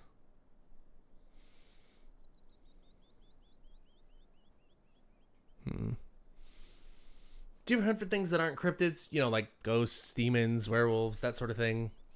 Yeah, for sure. I used to go after all sorts of spooky stuff. Never had much luck, though, especially when it came to ghosts. Back when I first started doing solo videos, I'd go into all sorts of old abandoned buildings, hoping I'd stumble across some sort of activity. But nothing ever happened. It was always just me and my camera and an old house getting worked up over a gust of wind or a creaky floorboard. When all's said and done, I've just been a lot luckier with cryptids. I want to believe in ghosts so bad, and I can't rule out the possibility that there really are true hauntings out there, but if there are, I sure as heck haven't seen any myself. Werewolves I kind of lump in with cryptids. I'd be shocked if there actually were people out there who turn into animals, but werewolf lore lines up pretty well with the great beast genre of cryptid. As for demons, I don't know. I honestly don't even want to consider the possibility that they exist, because if they really are out there, eesh, a lot of folks are doomed to an eternity of flames. So let's hope all that's just bunk, am I right? What do you think about aliens? Don't even get me started. Did you see those UFO videos the government declassified? Aliens are definitely real, and they have absolutely visited Earth. Like, I believe in aliens way more than I believe in cryptids. You don't see me hunting aliens out here because we know they're real.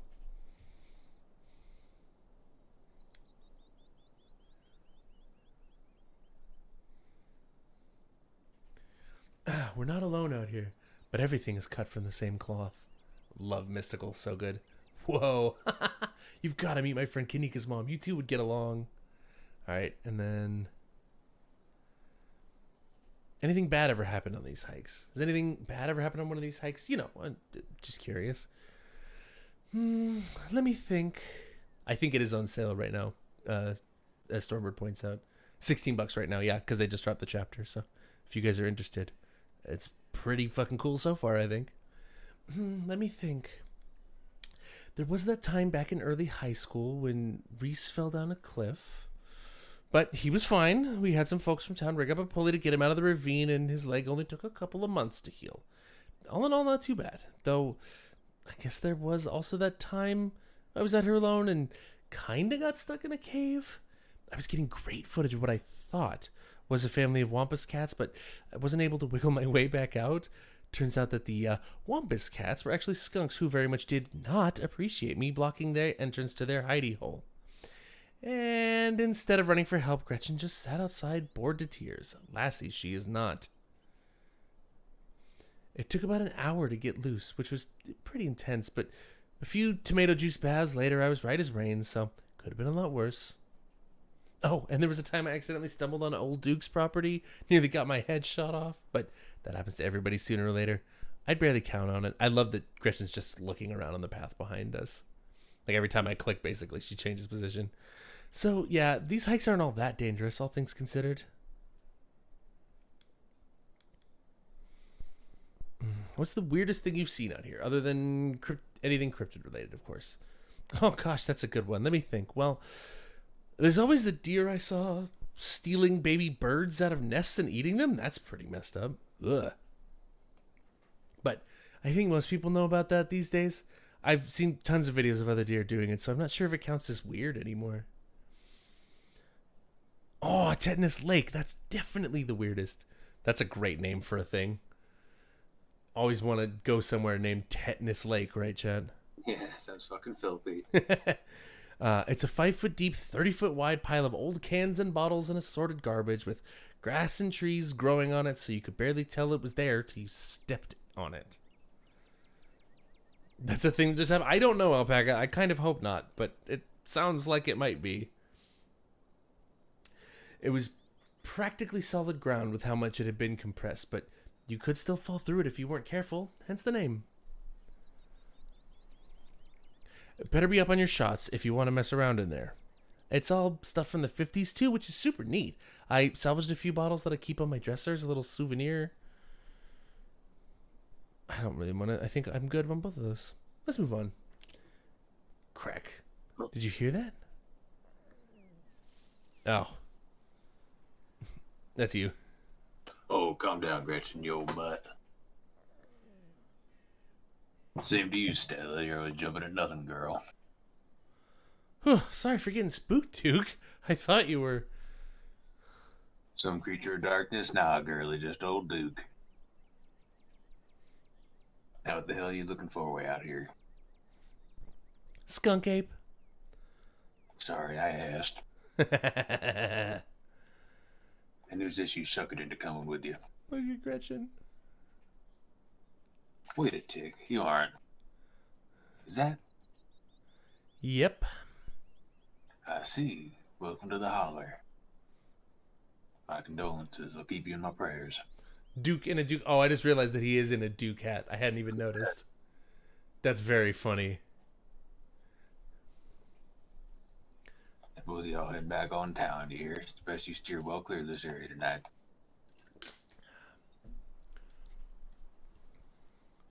I'm out dealing with my own critter and won't be too appreciative of a couple fools with a camera scare away the most sensitive wildlife. What are you hunting tonight? Something tall and hairy? Something musky? Seen anything like that recently? Wouldn't you like to know? You never could stay in your business. Stella Richmond, put that damn camera down. No one calls it the hollow, it's the holler. Yeah, well, it's all, yeah, it's very accurate. Oh, come on, Duke. Maybe I could help out. I'm pretty good at tracking. You know, I learned from the best. That you did, but I have yet to see a shred of proof that you listen to any of it, the way you tromp around the woods at night yelling about shungabungas or what have you. Chumbawamba? What? Sorry, I'm actually going to fix one more thing on the display. I'm sorry I keep cutting away to really quickly fix shit on OBS chat, but this new game, this is what happens. Bup, bup, bup, bup. There. That looks so much cleaner. Okay, Jesus. Now, anyway. Something's been getting in my chickens. I've lost 3 this week and can't afford to lose many more than that. I'm so sorry to hear that. But, I wonder if a skunk ape has a taste for chicken. Now see, this is why I don't come to you about these things. It ain't no skunk ape, whatever the hell that is. I know exactly what this is, but I know you won't believe me if I tell you. Oh, Duke, you don't think it's... I do, actually. It's those damn mountain lions. They're out there, Stella. We live in mountain lion country over here, chat, so well familiar with that. I don't care what your little investigation turned up. You haven't been out in these woods as long as I have. Those sons of bitches are sneaky. Of course you wouldn't find any in one night of tracking. And I know for a fact that's what's been getting at my chickens. It couldn't be anything else. Cougars are the same thing, Alpaca. They're just different name, believe it or not. I'm telling you, man, mountain lions are extinct in these parts. There hasn't been an actual sighting since the 1990s, and even those were iffy. I can't believe you go out there on your YouTube saying some river monster spotted by a couple school-aged Boy Scouts has been 100% confirmed, yet Appalachian cougars are some kind of far-fetched fantasy made up by geezers like me. Sewing an LED strip on a net's going to be a canopy for my hidey space. That's so good. An LED strip into a net. That's so sick. You made me look like a fool. I heard those comments people were posting on your video. They were calling me all kinds of names just for seeing things with my own eyes that I know to be true. I'm sorry, Duke. I didn't mean to sick anybody on you. I don't think it's plausible. You'll eat those words when I come carrying a mountain lion corpse out those woods at dawn. And if you two don't want a face full of buckshot, I suggest you run home and stay out of the woods tonight. As Duke's words leave his mouth, a sinking feeling starts to pull at your stomach, and you glimpse brief flashes of something terrible to come. Whatever it is, the four of you are bound to meet it, and it will change you forever.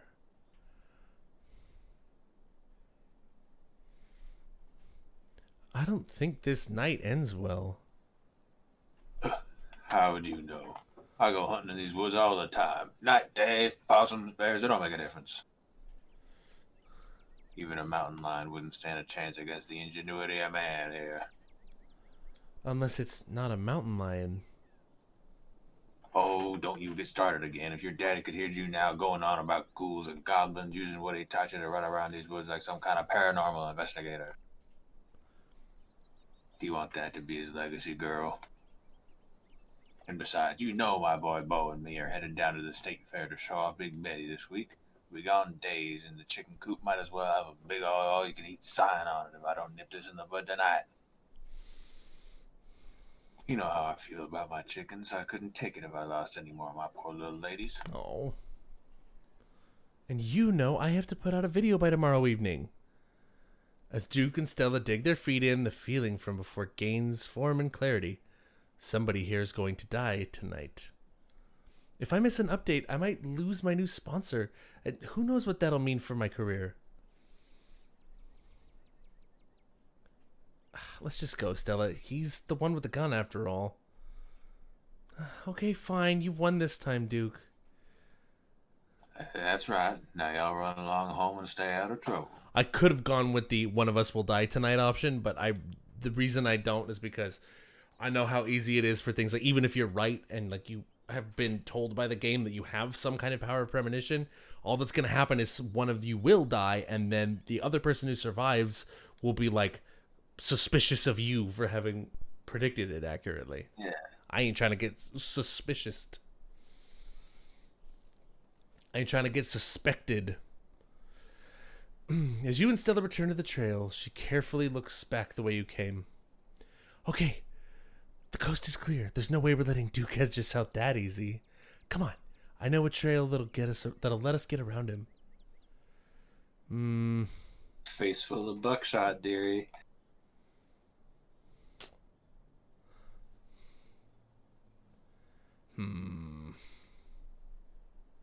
So I'm not doing that one, but predicting deaths does not make you popular at parties. Exactly. You get Cassandra'd, yeah. Learned from experience, says Stormbird. I don't want to like say hard no to her though. I'm gonna do that. Would you rather go home and hang out? Maybe like watch a movie? I'm a lot less comfortable going out in the woods. Now I know we'll be sharing them with a guy who'll shoot anything that moves. Oh, you don't have to worry about old Duke. I've been out tracking with him before. The man sounds like a truck crashing through the trees when he walks. Even if we do cross paths, we'll hear him long before he catches wind of us. We can always do a movie night later, but right now, my viewers come first. They demand cryptids, and I am duty-bound to give them what they so crave. No shaking you, is there? Oh, fine. You'll just follow me until I finally relent and go monster hunting with you. I promise it'll be fun and safe. The trail's just up this way. Let's go.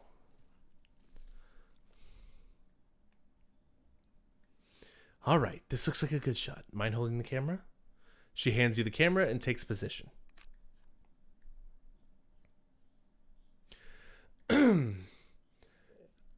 As night falls, my new assistant, the gorgeous Annie, and I find ourselves on a high hill in the Blue Ridge Mountains where we'll begin our hunt for the elusive yet pungent skunk ape. That's very funny that that's influenced by taking the trait hot. I find that hilarious. Though mostly encountered in Florida, this possible relative of Bigfoot has been spotted all along the southeastern edge of the United States, including right in this very county. Here's hoping we get a glimpse tonight. We'll check back once we're on the trail. Until then, stay searching, sellers. I can take that camera off your hands for now. We'll be able to start the tracking scenes when sun sets all the way. In the meantime, I'm going to take in all this beautiful scenery. It's gorgeous out here, don't you think? Duke may be gone, but that feeling in your gut still lingers. Something terrible awaits you. Something unavoidable. Thank you for being here, Maraka. Get some sleep. We appreciate you coming in with the raid and hanging out and the follow and everything else. Hope to see you again soon. Though what exactly is wrong in these woods still eludes you. Oh yeah, we do have a Discord. Whoop, whoop, whoop, whoop, whoop, whoop, whoop, whoop. Bam. I just beat you out there, Beck, although it might show up differently on your end.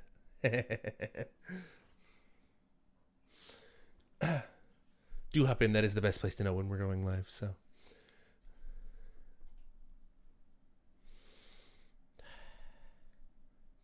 Ooh, I do want to be a flirt, I think. Hell yeah. Yeah. Ooh. View isn't the only gorgeous thing out here.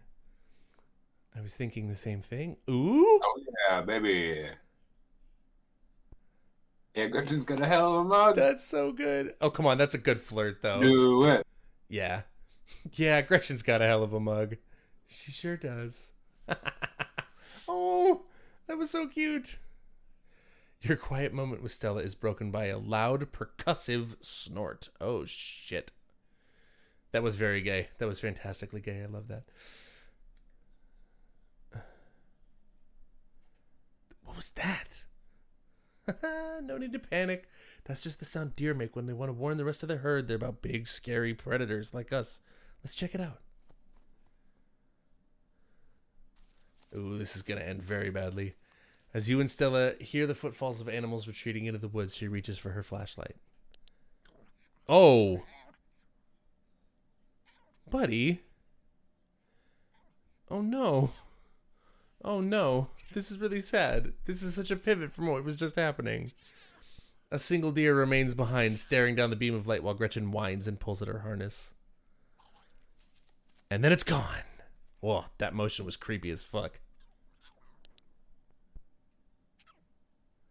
Oh, the poor thing. Jeez, Gretchen, you calm down. You're gonna hurt yourself. She cannot handle deer. When she gets like this, I usually have to pick her up and hold her. She has a bad habit of slipping her harness when she wants to go after something. You're too much of a potato. And they don't make harnesses to fit potatoes, do they?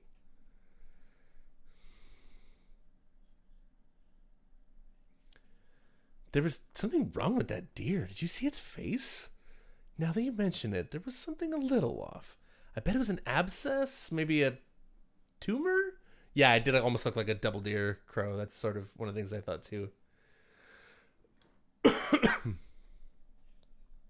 not like wild animals can get those taken care of, so they just get bigger and bigger.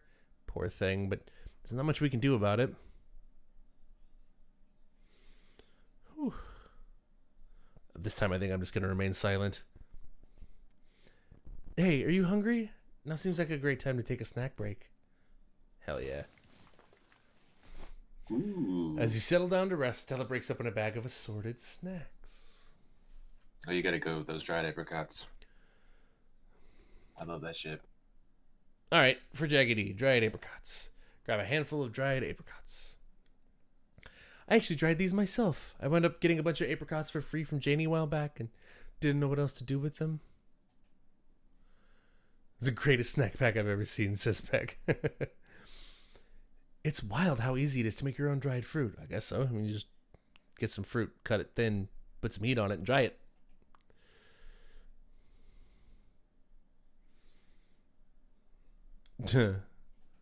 That's neat. Thanks, Stella. Anytime. And as long as you're in town, don't worry about food. I've got you covered. Come on, man. That's a little much, don't you think? Oh, look at Gretchen. Oh. You and Stella settle down on an overlook. Hey, look, guys, it's Black Book Eyes again. Look in the corner. Oh.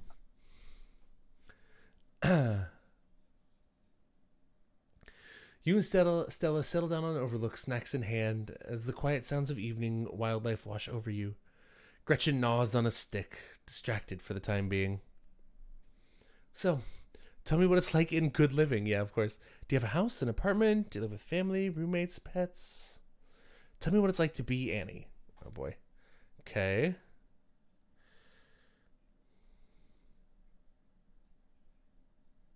mm.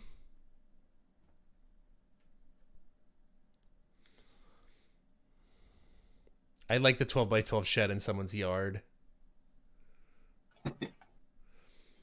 I live in a 12 by 12 shed in someone's yard. It was advertised as one of those tiny homes you see on HGTV. I'm not sure if I would call it a home, but it is tiny. I know he's charging me a premium for what it is, which is basically a roof over my head and a hot plate, but it's cheaper than pretty much anything else in the city, and the location's hard to beat. Landlord was a little eccentric. He treats the place like a shed and comes in and out for his gardening tools, but other than that, I don't have to deal with the fuss of having roommates. And you learn to live with stuff when you're on a budget. Half of my living space is being taken up by gardening tools, so isn't so bad. Oh, sorry. Half of my living space being taken up by garden tools isn't so bad compared to some of the other horror stories I've heard. Yeah, I've absolutely seen these on Craigslist, by the way, Nerd Fairy. I guess that's a good way to put a positive spin on things. Privacy stuff aside, is the landlord at least nice? Oof. He's nice enough. Sometimes he asks me to do yard work for him, which is a little weird, but he doesn't charge me for utilities, so it's a give and take. I get that, but I don't think I could live with a constant lack of privacy. Have you tried looking for another place? There've got to be better options than a tool shed in a big city. I'm not even going to say the name. Every time it feels so weird. We kind of fucked up on that one. We went for the bit, and the bit is not playing out right. I don't know, find a place with roommates. Places, but it's cheap. I've thought about finding a place with roommates, but I haven't really landed on anything yet. Maybe I'll look into it when I get back. Oh, yeah? So, what do you do for a living? Build programmatic ads for a company no one's ever heard of. Sell crafts on Etsy. First year associate at a big law firm. Streamer, student, teacher in the service industry. I'm going with streamer. We got to keep some things as close to real life as possible, I think. So, oh yeah, I'm actually a streamer. Oh no way, a fellow content creator. That's awesome. I knew we had a lot in common, Annie. What sort of streams do you do? Hot tub. Hot tub would be. Wait, man, they should have given one of the options for that. I'll play music. I play music. Usually I take requests from my subscribers, but once or twice a month I'll play something I've written. I bet everybody would love that. They're a musician too. I'll have to check out your channel sometime this week. How do you like it? I wouldn't trade it for the world. I fucking love streaming. Hell yeah. I wouldn't trade it for the world. Most people I meet tend to raise their eyebrows when I tell them what I do, but I love it. I might not be much, but it makes me feel like I'm taking control of my own destiny. Believe me, I can relate. I don't think I'd give up what I do for anything. A crisp breeze passes over you. What about you? What's your living situation? Gretchen and I live in a little house just outside town. It's actually the house I grew up in, so it has a lot of pleasant memories attached to it, and I'm glad I could keep it in the family. My great-great-grandfather built that house, and he must have done a great job because it's just as sturdy as it's ever been. Do you live alone there? Yeah, the place used to belong to my parents, but they're not around anymore, and the holler's a small enough place that other folks don't need roommates. Oh, because they're dead. Oh, geez, I'm so sorry. It's okay, you didn't know. And I've done my mourning. You don't have to watch your tongue around me or anything. Life goes on. Oh, wait, there's more. Sorry, hold on. Dead Mom Club again. My mom died pretty recently, so I get it. Sorry if you ever need to talk about things. Oh, thanks, Annie. That's really sweet of you. How are you holding up?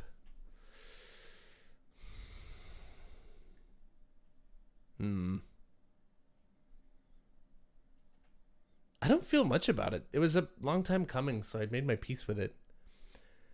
I get that. But even so, I'm sorry. We're both too young to have to deal with this shit. I really like that the dialogue options are like, whichever one I pick is going to be true. Do you know what I mean? Yeah. I like that that's a good way of establishing, like, letting you build your own character. Whoa. That sound wasn't meant for human ears. I did hear a little bit of a sound effect. I should have turned it up. Whatever lurks behind the tree line is something best left unseen, but the events of this evening were already set in motion long before you stepped foot in Scarlet Hollow. There's no turning back now. Very quickly, I'm going to check something, because I swear to God, I put... See, it says voice volume, but I haven't heard any voices yet. Hey, I'm turning the sound volume up. I thought there was going to be, like, voice acting. Do you know what I mean? Yeah, I guess not. I only barely heard that sound effect, too, for the record. And Yeah. I have the only... Yeah, you don't need all the music up, so... Alright, what are we getting here, Chad? Stella immediately packs her bag and slings it over her shoulder.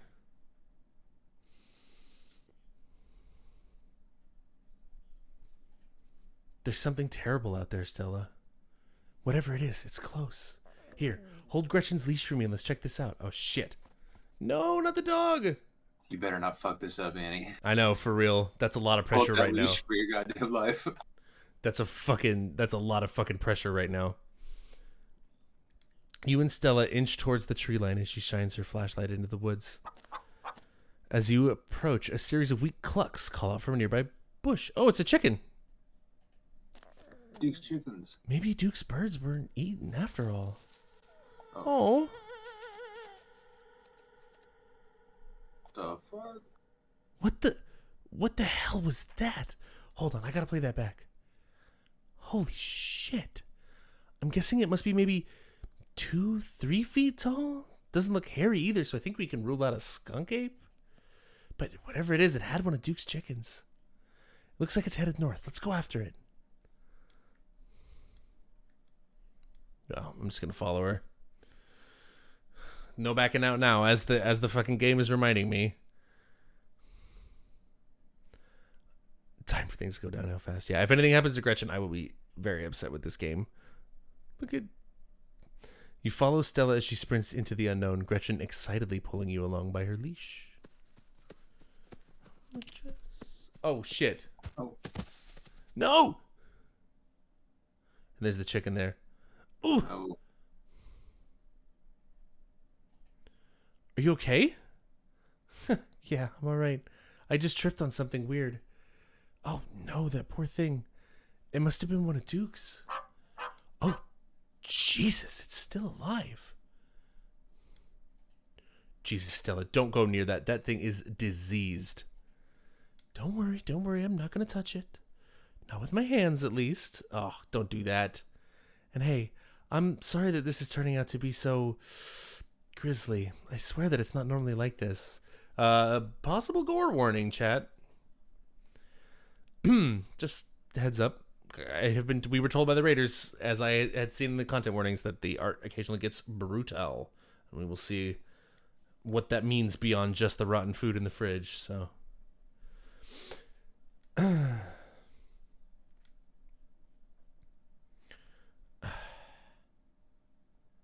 Fuck. I'm gonna say yes, please. This is way more than I bargained for. Yeah, this is unexpected, that's for sure. Let's just film this for a second, then we can head back. It seems that we found one of Duke's chickens, folks, and she's not looking good. I'm hesitant to speculate, but she definitely seems to have some sort of growth under her skin. Could be a tumor, could be something else. Either way, I don't think there's much that can be done for her at this point. Jeez, I'm gonna have to put some massive content warnings up for this video. Oh wait, I'm pausing the music. Oh. Oh. Yo. Thank you, Crow, for being here. Have a good night. Listen to that sound, chat. Now we're getting into the no music territory for a moment here, I think. Ah, fuck. There you go. Jaggedy. What in Sam Hill are you two doing out here? Didn't I tell you to... Birdie? Oh, Birdie. What's wrong, darling? Good God. Did y'all see what did this to her?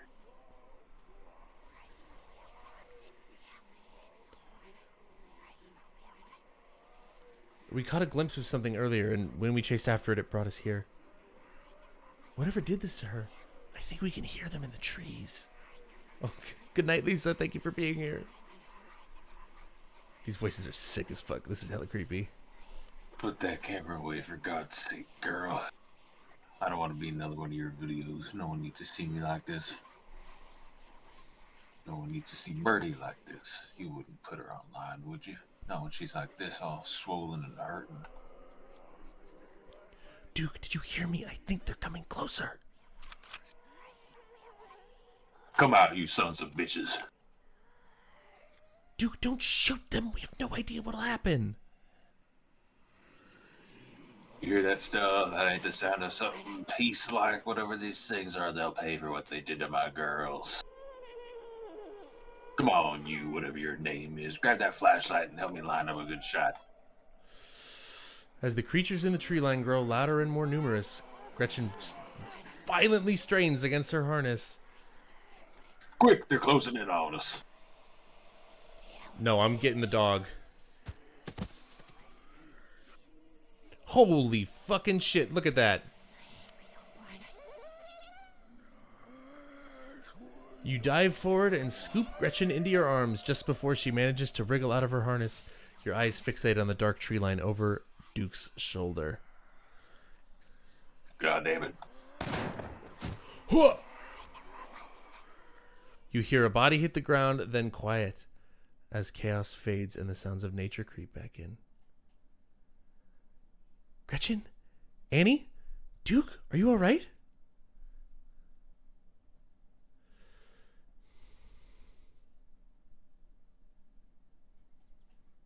I'm just glad we're not dead, although I suspect Duke is. Back to music, chat. Yeah, not being dead is good. Gretchen whines and shakes in your arms. I had to save Gretchen, chat. I don't think I would have saved Duke, but I think Gretchen would have run off into the woods. Gretchen, here, I'll take her. My poor little pup. Thanks for watching out for her. Duke? Are you okay? I did the right thing. Oh. Ah! Christ. Poor trigger discipline is the achievement that I just got there. Oh my god. Oh my god. Duke! Holy shit! What do we do now? What the hell are we supposed to do?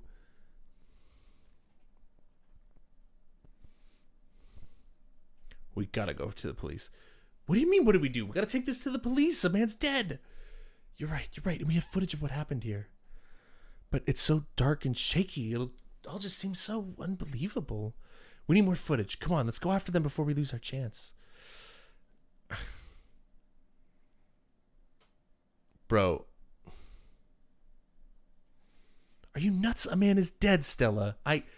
Yeah, you're right. Let's head back and call the police. My phone should get reception once we're back at the main road. Yeah, because I am not fucking going after them. He did shoot himself. You could tell that from what was happening and stuff, but like, bro, we are not going after those. No shot in hell I was leading down any dialogue option that went back. Oh, fuck. Okay. As you and Stella quickly make your way back through the woods, the unearthly whispers of creatures unknown once again surround you.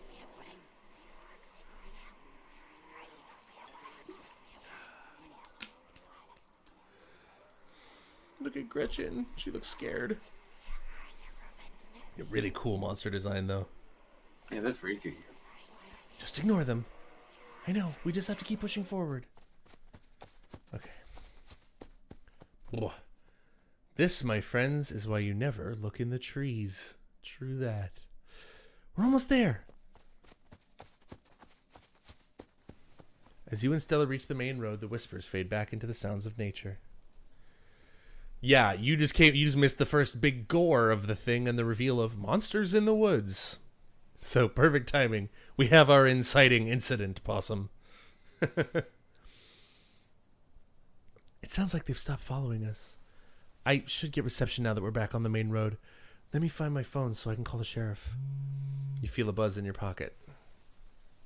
6 missed calls from Tabitha. Where the hell did you go? Where are you? 13 text messages. Type things worried. Just type things on my phone. Didn't type things needy. Think of trouble. I'm just gonna go text her that you're okay.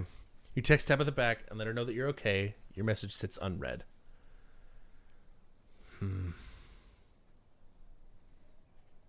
Tabitha seems worried. It's pretty late, isn't it? Stella pulls out her phone and dials.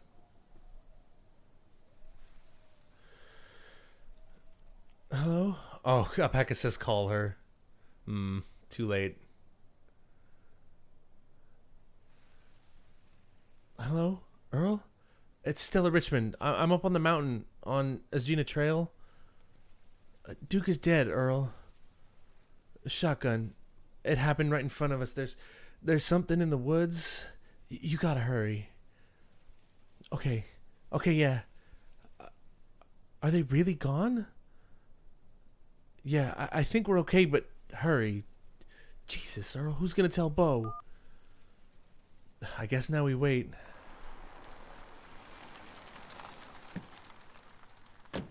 Yeah. It takes a little while, but eventually a patrol car arrives at the scene. Out of it walk two officers, Sheriff Hugby, a friendly older man, and Deputy Franklin, a serious man wearing sunglasses despite it being the middle of the night. Spook. You needed to make sure Gretchen was okay. I'm going to bed now for real. Good night, Edge Dancer. Good night, Lisa. Thank you for being here. It was good to see you again. Plenty to catch up on the VOD. We're only going for about another half hour, so. See? Right there. A thing jumps out of the woods, and then the shotgun goes off. What in the... Oh, sorry. That is you. What in Sam Hill? What is that, some kind of Pillsbury doughboy? Could have been a naked maniac. No, there was more than one. They chased us through the woods. Whatever they are, they're not human. And they killed Duke. Now we're gonna have to confiscate this camera, Miss Richmond, if you don't mind. This is evidence. Yeah, that's the problem with going to the cops about it. But okay. Let me just turn it off to save the battery. Here you go, Deputy Franklin. We appreciate your compliance with the law.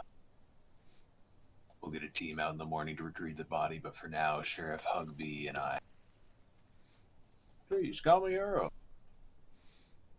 Earl and I will escort you, and... Who are you exactly? That's Annie. She came into town today for the funeral. Annie? As in... Tabitha's cousin, yeah. Damn, didn't think you'd actually show. We'll escort you both back into town. If there's a naked maniac on the loose, it's best you don't walk back on your own. Yeah, we got to name ourselves Possum, that's why.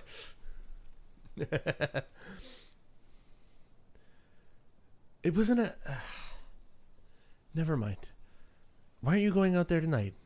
There's a dead body in the woods. Those things out there could attack somebody else. Well, it ain't exactly like old Duke is going anywhere at this point. He'll still be out there in the morning. We only have a skeleton crew at the moment. Monday nights are Deputy Dirkson's morning nights. We'll be on alert for any more reports of naked maniacs, but retrieving Duke will just have to wait. Now, if you'll kindly step into the vehicle, we can return you safely to your home. Do we have to ride back with you? We can just walk. Those creatures left. We'll be fine. I'm afraid I'm going to have to insist for your own safety.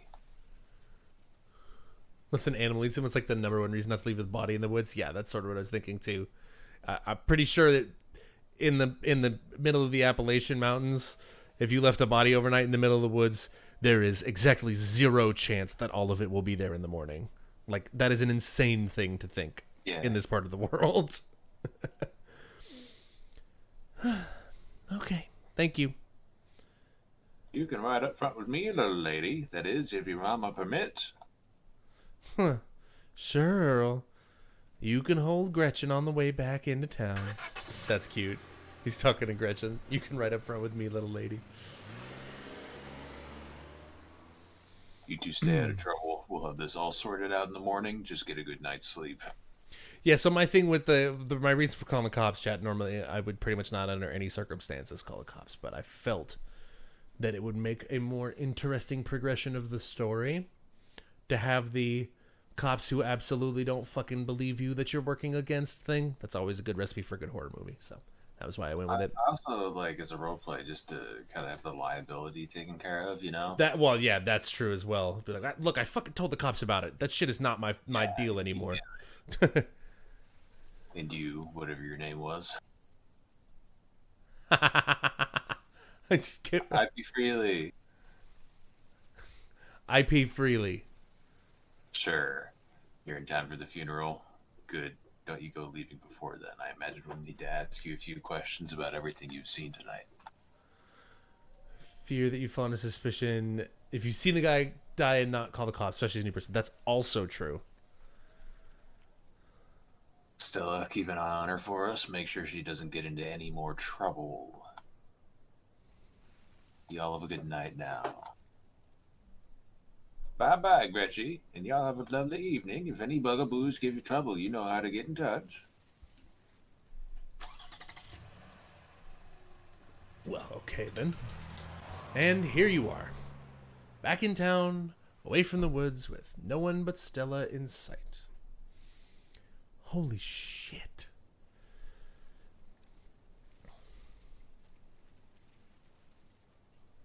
They sure seemed a little blasé about a man's death.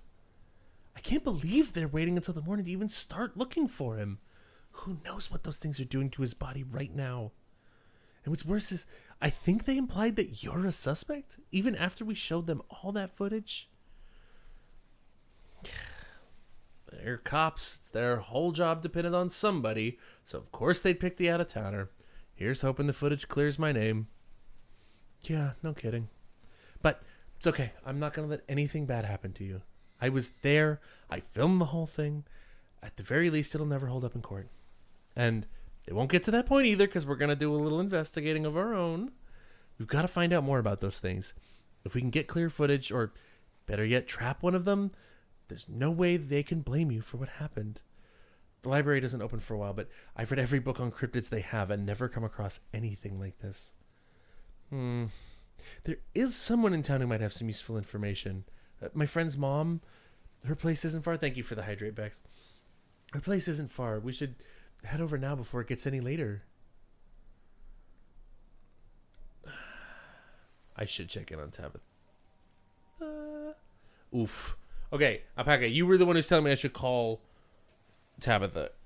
If I say I should check up on Tabitha now, does that mean I end up going back home, or does that give me the chance to call her? Because if it gives me a chance to call her, then I'm going to take it. But I don't want to actually go home and end this part yet. I am hydrating now. She is worried, and I don't know. All right, well, let's do it. Awesome, let's go. Okay, that's what I thought. Thank you, Livian Blue. Oh, I played the game. I'm sorry. I thought you had for some reason. I was confusing with somebody else's chat, I think. Bye, Matt. Oi, excuse me. Ugh. I hope she's still awake. Oh, on the wind. Annie. Jesus. Oh. Oh, fuck. Fuck me. You and Stella turn around to see a shadowy figure staring at you from across the road. You didn't hear it approach. Welcome home. You're finally back where you belong. Before you can respond, the door behind you swings open. An older woman stands in the entryway. I really thought that was Duke too, Beck. I don't know. Hey, Duke, how you doing? Go home, Wayne. I can't help you. Oh, yeah. Go home, Wayne. I can't help you tonight. You look back and the figure is already gone, disappeared into the shadows of the night. Yowza, dude. That was gravy. That's so cool. Oh, poor Gretchen.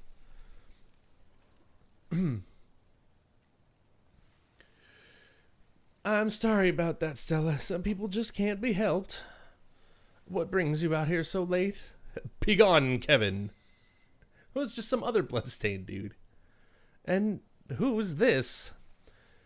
Hi, Miss Forsyth. This is Annie. Is it okay if we come in? Wayne, creepiest motherfucker around for absolutely no reason. You and Miss Forsyth briefly lock eyes. She's impenetrable, and you feel small and almost naked in her presence. There's something about her that's far beyond you, but you feel no threat, no malice. And then the moment passes, and you see only the woman before you. Of course, you're in luck. I just put on water for hibiscus tea. And for goodness sake, you can call me Sybil. You're an adult now, after all.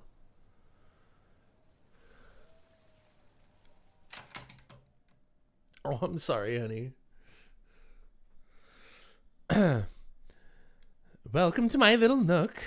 It's nice to finally meet you, Annie. I'm so sorry to hear about your mother. Vivian was such a lovely soul, and she'll be sorely missed in the holler, and now poor Pearl Ann is gone as well. Do let me know if there's anything you need while you're in town. Yes, tea is life in the background. Alright, yeah. Who was that outside? Just a very sick man. You don't need to be worried about him. You knew my mom? Of course, dear. She was a good friend of mine for many years. She was such a lovely woman. You should come by sometime. I can delight you with unsavory tales of her youth. Ish. I've never met Pearl Ann. You don't have to pass on your condolences to me. I have no feelings about the woman. Ha, that's fair, child, but it seemed like the right thing to do. I'm gonna let her do the talking on the we need your help thing. A lot of very sick beings in the town, yeah. Or close to them, at least.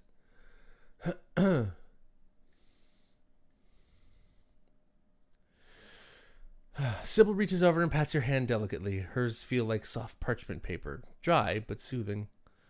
Now, what's got you here so late, you two? You seem troubled. You know about weird stuff, right? Unexplainable stuff? I'm not so sure I follow, dear.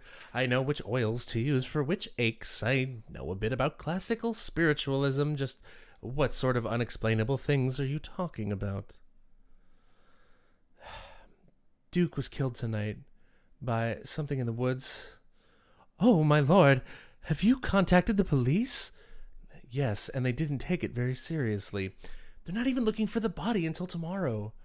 Those things out there, I don't even know how to describe them. I can't say I know much about local wildlife. My daughter has always had a brighter gift for nature than I.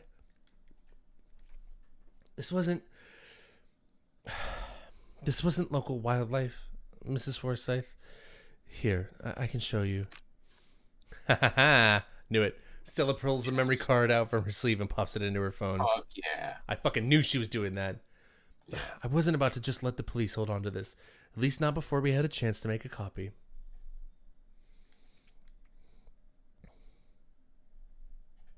Smooth. Cops wouldn't know what to do with the footage anyway. I imagine if they'd accidentally erased it. Exactly. I'll give it to them if they ask again, but for now we can examine the footage for ourselves.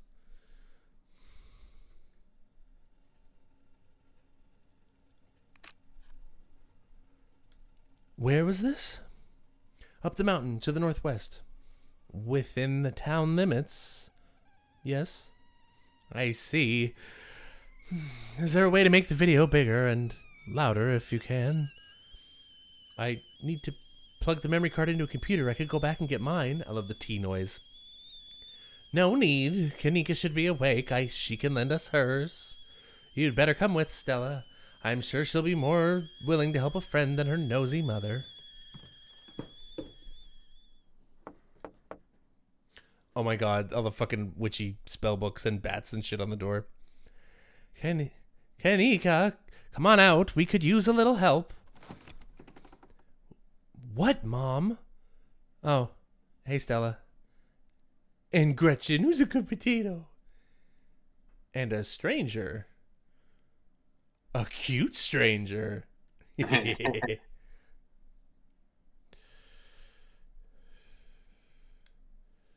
Hmm.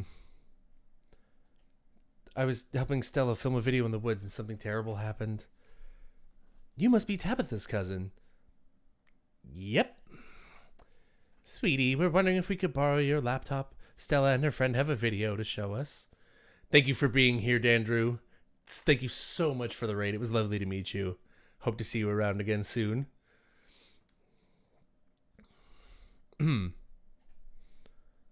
It's really important, Kanika. Okay. My room's a mess. I'll just bring it out there. Yeah, mood. Heads up, Kanika. This is graphic. Duke got killed out in the woods. It's on the recording. Wait, are you serious? Duke's dead? We can watch this without you. You know I have a harder stomach than any of our friends. I'm pressing play. Staring at us, but with extra cataracts. Silence washes over the room as the video plays.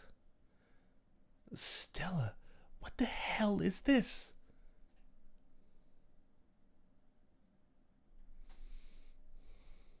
Oh, the Sailor Moon shirt. That's so cute.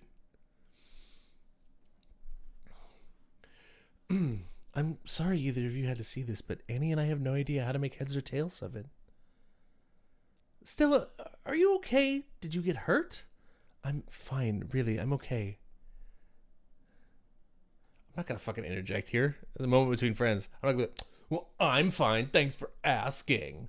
Bro, I just watched somebody die. I don't think I need to make this about me. Poor Duke. Poor Bo. Has anyone told him yet? Oh, does he have a husband, chat? Or is it an old man hunter husband? That's adorable. We talked to the police. I hope they told Bo, but Earl and Deputy Franklin didn't seem to be in much of a hurry to do anything. I'll call him later tonight. But for now, we have something far more serious to discuss.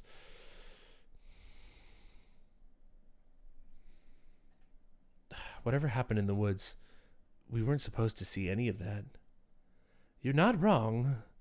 These things, my grandmother called them ditchlings.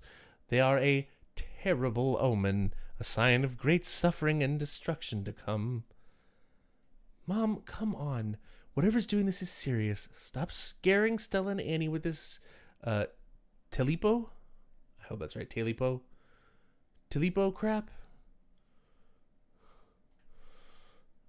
A man just died. Have some respect. Kanika, sweetie, let your mother talk. The creatures themselves are harmless to people despite that grisly scene in the woods. How can you say that? Duke is dead. An unfortunate accident and nothing more. Talipo, thank you, Possum. I had never heard of that before. Talipo. Just as birds flock before a storm, the ditchlings congregate where tragedy is soon to fall. Old spook story about a creature and its tail. That's what I figured. To see one is to be cursed by fate.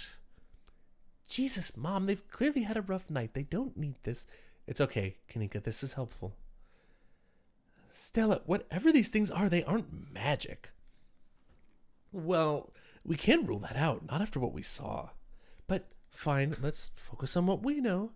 Whatever they are, they're doing something to these animals. You saw the chicken in our video. What was with the growth?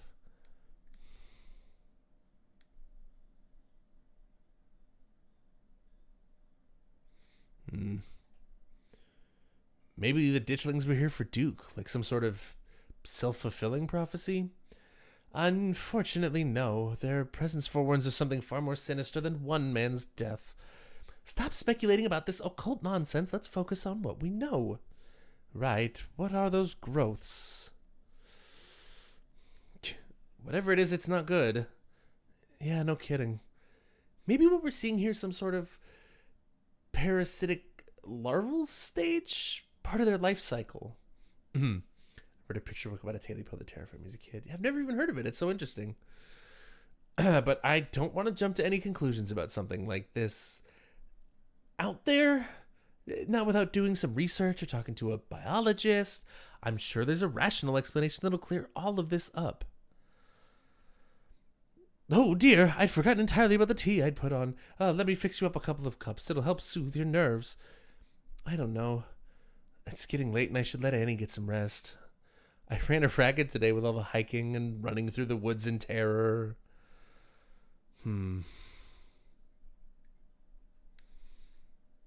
I feel like you don't have to leave on my account.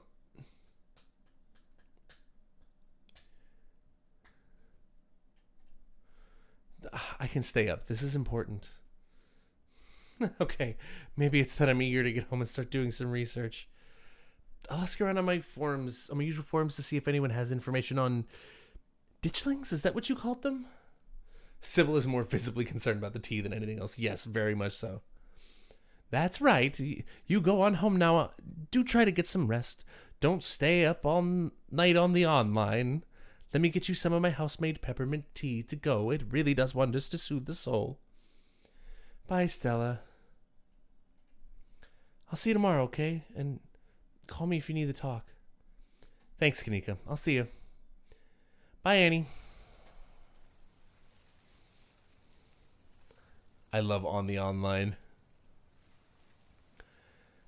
It's excellent iced or warm, though with the nights getting chillier, warm will probably be best. Helps wake up the bones. Be careful out there, both of you. Sybil turns and closes the door behind her. Alrighty, let's head back home. My home, I mean. Yeah, let's not see Wayne out here. That's my strong preference. Yeah, fuck Wayne. And here we are. You're welcome to stay the night if you want. Oh my god. Do it. Hold on a second. Hey, you should probably check on Tabitha, but the main problem is that like again, trying to approach this from rationally, what do I think I would do in this situation, or / this character version of me would do in this situation. From a meta game perspective, I want to check in on Tabitha. What I do not want to do is go the entire very long walk through the woods that it took to get into town. You remember saying how long it was? Yeah. I feel like I don't want to do that entire walk back alone in pitch darkness right now. I think we could each use some company tonight. Like, legitimately. Oh, yeah, baby. Let's go. Yeah, I think we could each use some company tonight. My thoughts exactly. I think the reason that one was labeled hot was not because it was meant to have an implication. It was because if I wasn't hot, it wouldn't make sense for her to invite me in. I think that's my thoughts. It doesn't take long for Stella to fix up the guest room for you. While it's certainly smaller than its counterpart at the estate, it's far better cared for. Make yourself at home. You know you didn't have to do all this, right? You don't have to worry about that. I'm glad the guest room is finally getting some use. What do you make of all this? Gosh, I don't even know where to begin. I wish I were hot enough that people just invited me places. Yeah, right? Those creatures are out there, and Duke is dead. I know that some of the things Sybil said were a little wild, but if she is right, and they are an omen, maybe we can change things and stop whatever's brought them here before it happens. I couldn't hurt to poke around town. I have the time. Hey, what's up, Eclipse Sky? Does look very cozy. Agreed. This is the thing. Who was that guy outside of Sybil's? I feel like I could barely breathe until he left. Wayne? I haven't really got to know the guy. I think he works in the mine. It might be worth looking into him. Anyway, I'm not trying to lay it on that thick. That's too much. Yeah. I should probably try calling Tabitha. Right, she'd probably like to know you're not dead. Get some rest, Danny. I'll see you in the morning. Plus, it's much cuter if there's a slightly slower burn than that. Yeah, totally. There we go. It rings for a moment before she picks up. Good. Where the hell have you been? I texted you back as soon as I had reception. Did you? I didn't notice.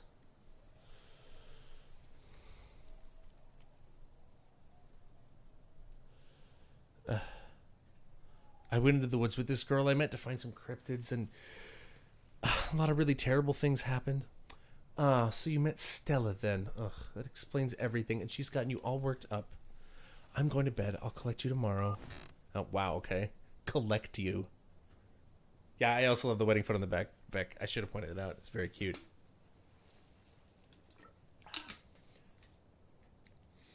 From the comfort of Stella's guest bed, the events of the past evening seem like something that happened to somebody else. Sorry, brain fart for a second there. Though you can still clearly picture the terror you felt in those moments. For now, you're safe and you're warm. So, Possum, you weren't here at the beginning. Tabitha is our cousin. Her mom just passed away. We're back in town for her mom's funeral. We never actually met our aunt, and we never met Tabitha before we got into town here. She was incredibly rude to and condescending to us the whole time, but we did poke around a little bit, and she was like, look, I know I'm being a dick to you. I'm sorry. I'm under a lot of stress and pressure right now. Just try and stay out of my way because I'm like not likely to calm down anytime soon, but I am sorry. And I was like, okay, great. That was all I needed out of you. So she's going to continue to be rude, but she had a humanizing moment. Thank God. Eventually, the sun will rise and chase away the monsters and make them seem like nothing but bad dreams. Maybe tomorrow, if you're lucky, you'll wake up in the normal world and have a relaxing week in the mountains with a new friend. It's a nice thought, but deep down you can't help but worry that things will only get worse. From behind closed doors, you can faintly hear the sounds of quiet sobs. Aww. Yeah, we're going till Gams, but I think this is the end of episode 1. Unless Gams is going to be late tonight or something, but yeah. We got like 10 minutes left to most. Oh, hold on. Cinematic means I'm pausing, even if there's no. There's probably music that normally plays at this point. Oh, fuck that. Yo. I'm assuming there's normally music here. It's the one thing about turning off music in-game music and everything, you know? Yeah.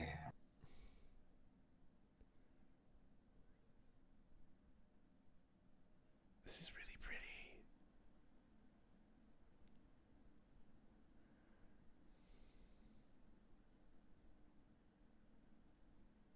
Time is weird, Stormbird.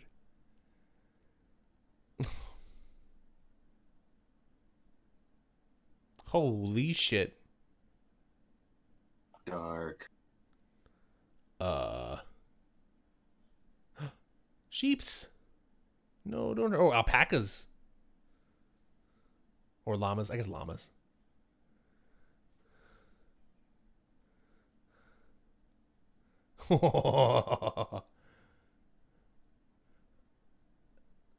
There's the mine shaft.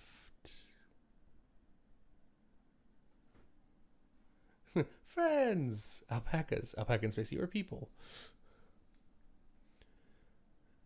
I wish there was. Why are there no sound effects, man?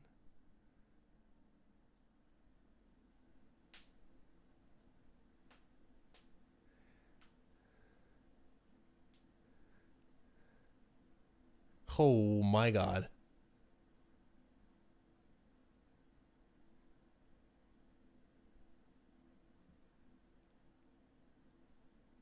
Huh. We've finished chapter 1, I think. There it is. We finished the end of episode 1. Episode 2. That was great. Okay. Achievements unlocked. Ditchling, Bell Pepper, and Ebony...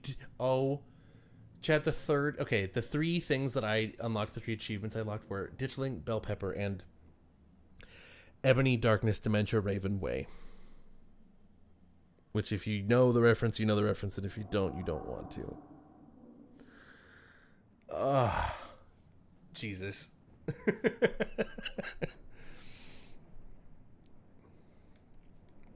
I would like to continue with this world state in episode 2. It's a very cute picture of her. But yes, let's go there. Okay. Alright.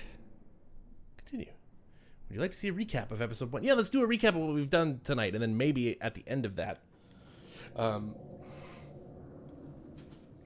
games will be live. That would be wonderful timing.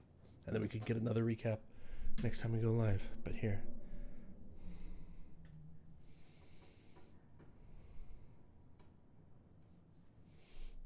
Yes, sorry.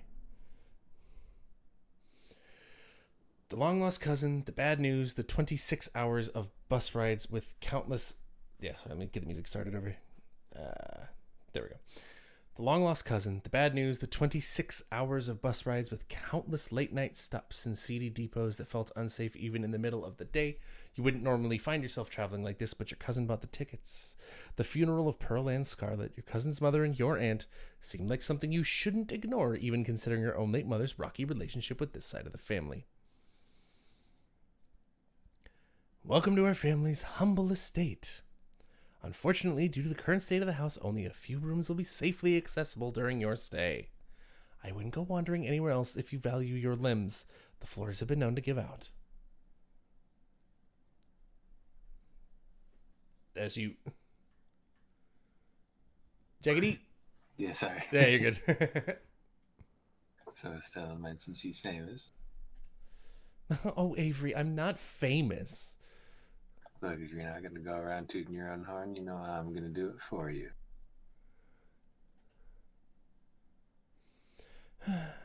I'm a YouTuber. She hunts cryptids. I'm sorry, my love. A single deer remains behind, staring down the beam of Stella's flashlight while Gretchen whines and pulls at her harness. Okay, there's going to be gore coming up, chat. You'll eat those words when I come carrying a mountain lion corpse out of these woods at dawn. Come on, you, whatever your name is, grab that flashlight and help me line up a good shot. As the creatures in the tree line grow louder and more numerous, Gretchen violently strains against her harness. And I dive on Gretchen.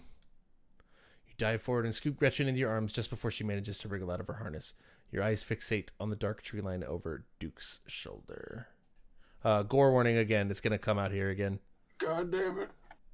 So, heads up. Okay, good. Oof, didn't go for the full thing at least. Stella, keep an eye on her for us. Make sure she doesn't get into any more trouble. Welcome home. I also wish to help that deer possum. My grandmother called them ditchlings. They are a terrible omen, a sign of great suffering and destruction to come. From the comfort of Stella's guest room, the events of the past evening seem like something that happened to someone else, though you can still clearly picture the terror you felt in those moments. For now, you're safe and you're warm. Tuesday morning awaits. All right. Do we have a games yet? Hop up, up, up, up. Hop up, up, up, Probably not. He normally doesn't go out till about 20, so... Just want to check in case he went early. But I do not see him yet. Okay. Talk about Trace.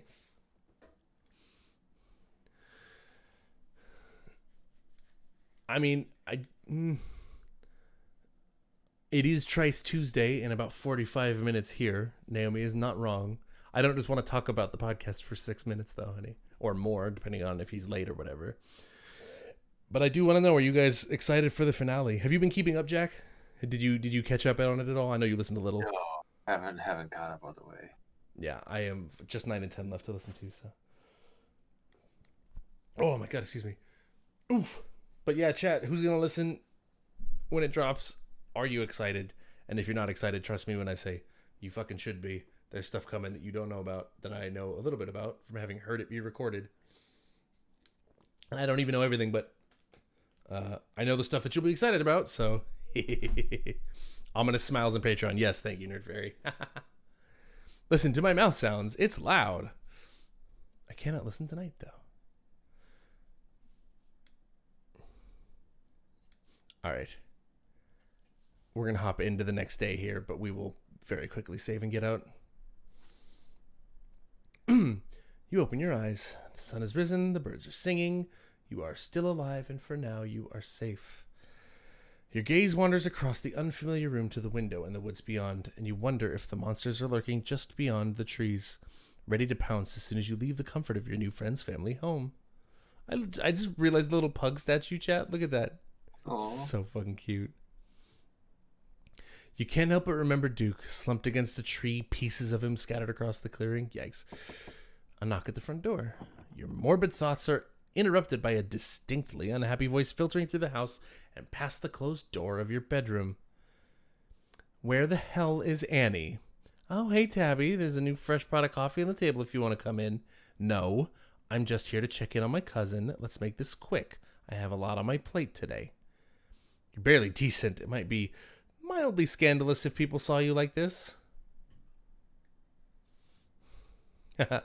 I like the idea of sauntering out half clothed. Just, I legitimately am a little bit tempted to just mortify both of them. Do it. Technically, we can save Scum away from that. You know what I mean? So we just saved at the end of the day there.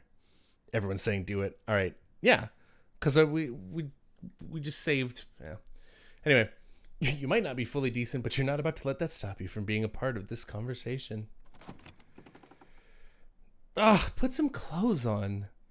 Morning. How'd you sleep? Oh my God. That is such a cute shirt too. Gretchen excitedly looks at you and wiggles her tail. Aw, look at her. Look at her. She's got fan mail. I fucking love that.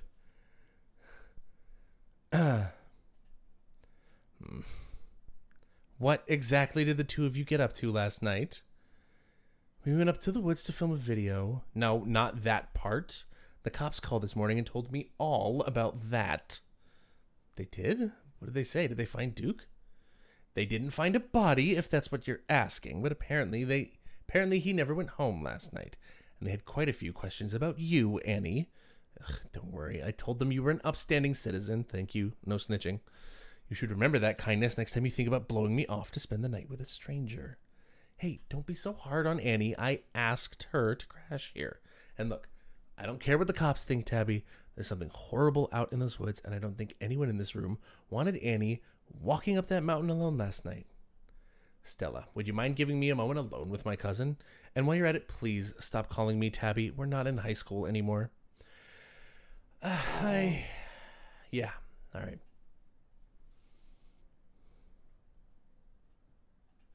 Isn't this Stella's house? Why are you bossing her around? Come on, Tabby. No berating guests in the Richmond household. Whatever. I don't really care if you're here for this. You've been in town for less than a day, and my stress is already through the roof. I mean, I get it. Stella got you all worked up, and you were too scared to walk home. Sure, whatever. That checks out. But I don't care if those woods are chock full of ghouls and ghosties. You had me worried sick. From now on, you're back at the estate by bedtime. No more impromptu sleepovers.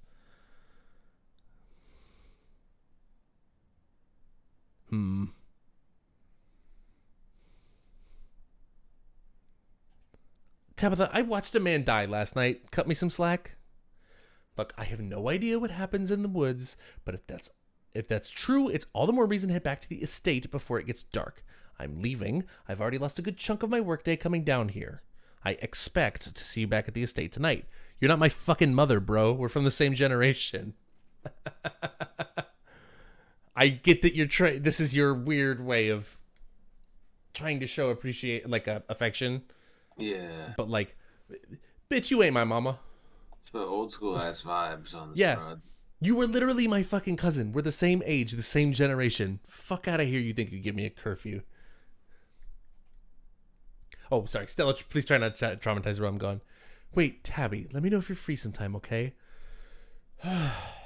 You're relentless. We'll see, but don't get your hopes up. Hey, you good? Sorry about Tabby. She totally blindsided me.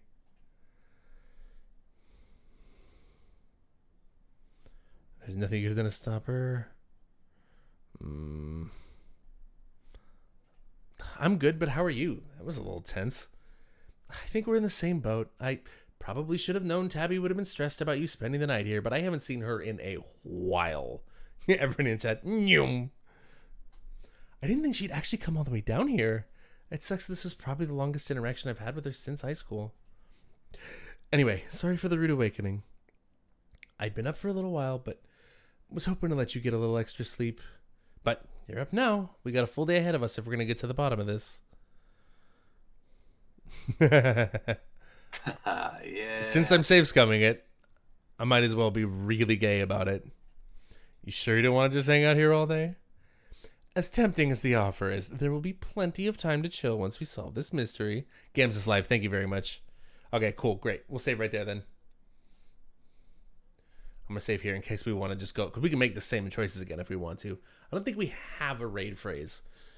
But we could just probably do what Nerd Fairy just did. Which is G-A-Y, gay, in all caps. We could probably just use this as the raid phrase. Because I don't think we actually have one. Unless somebody has one that I'm not remembering. But I don't think we had anything super quotable in there.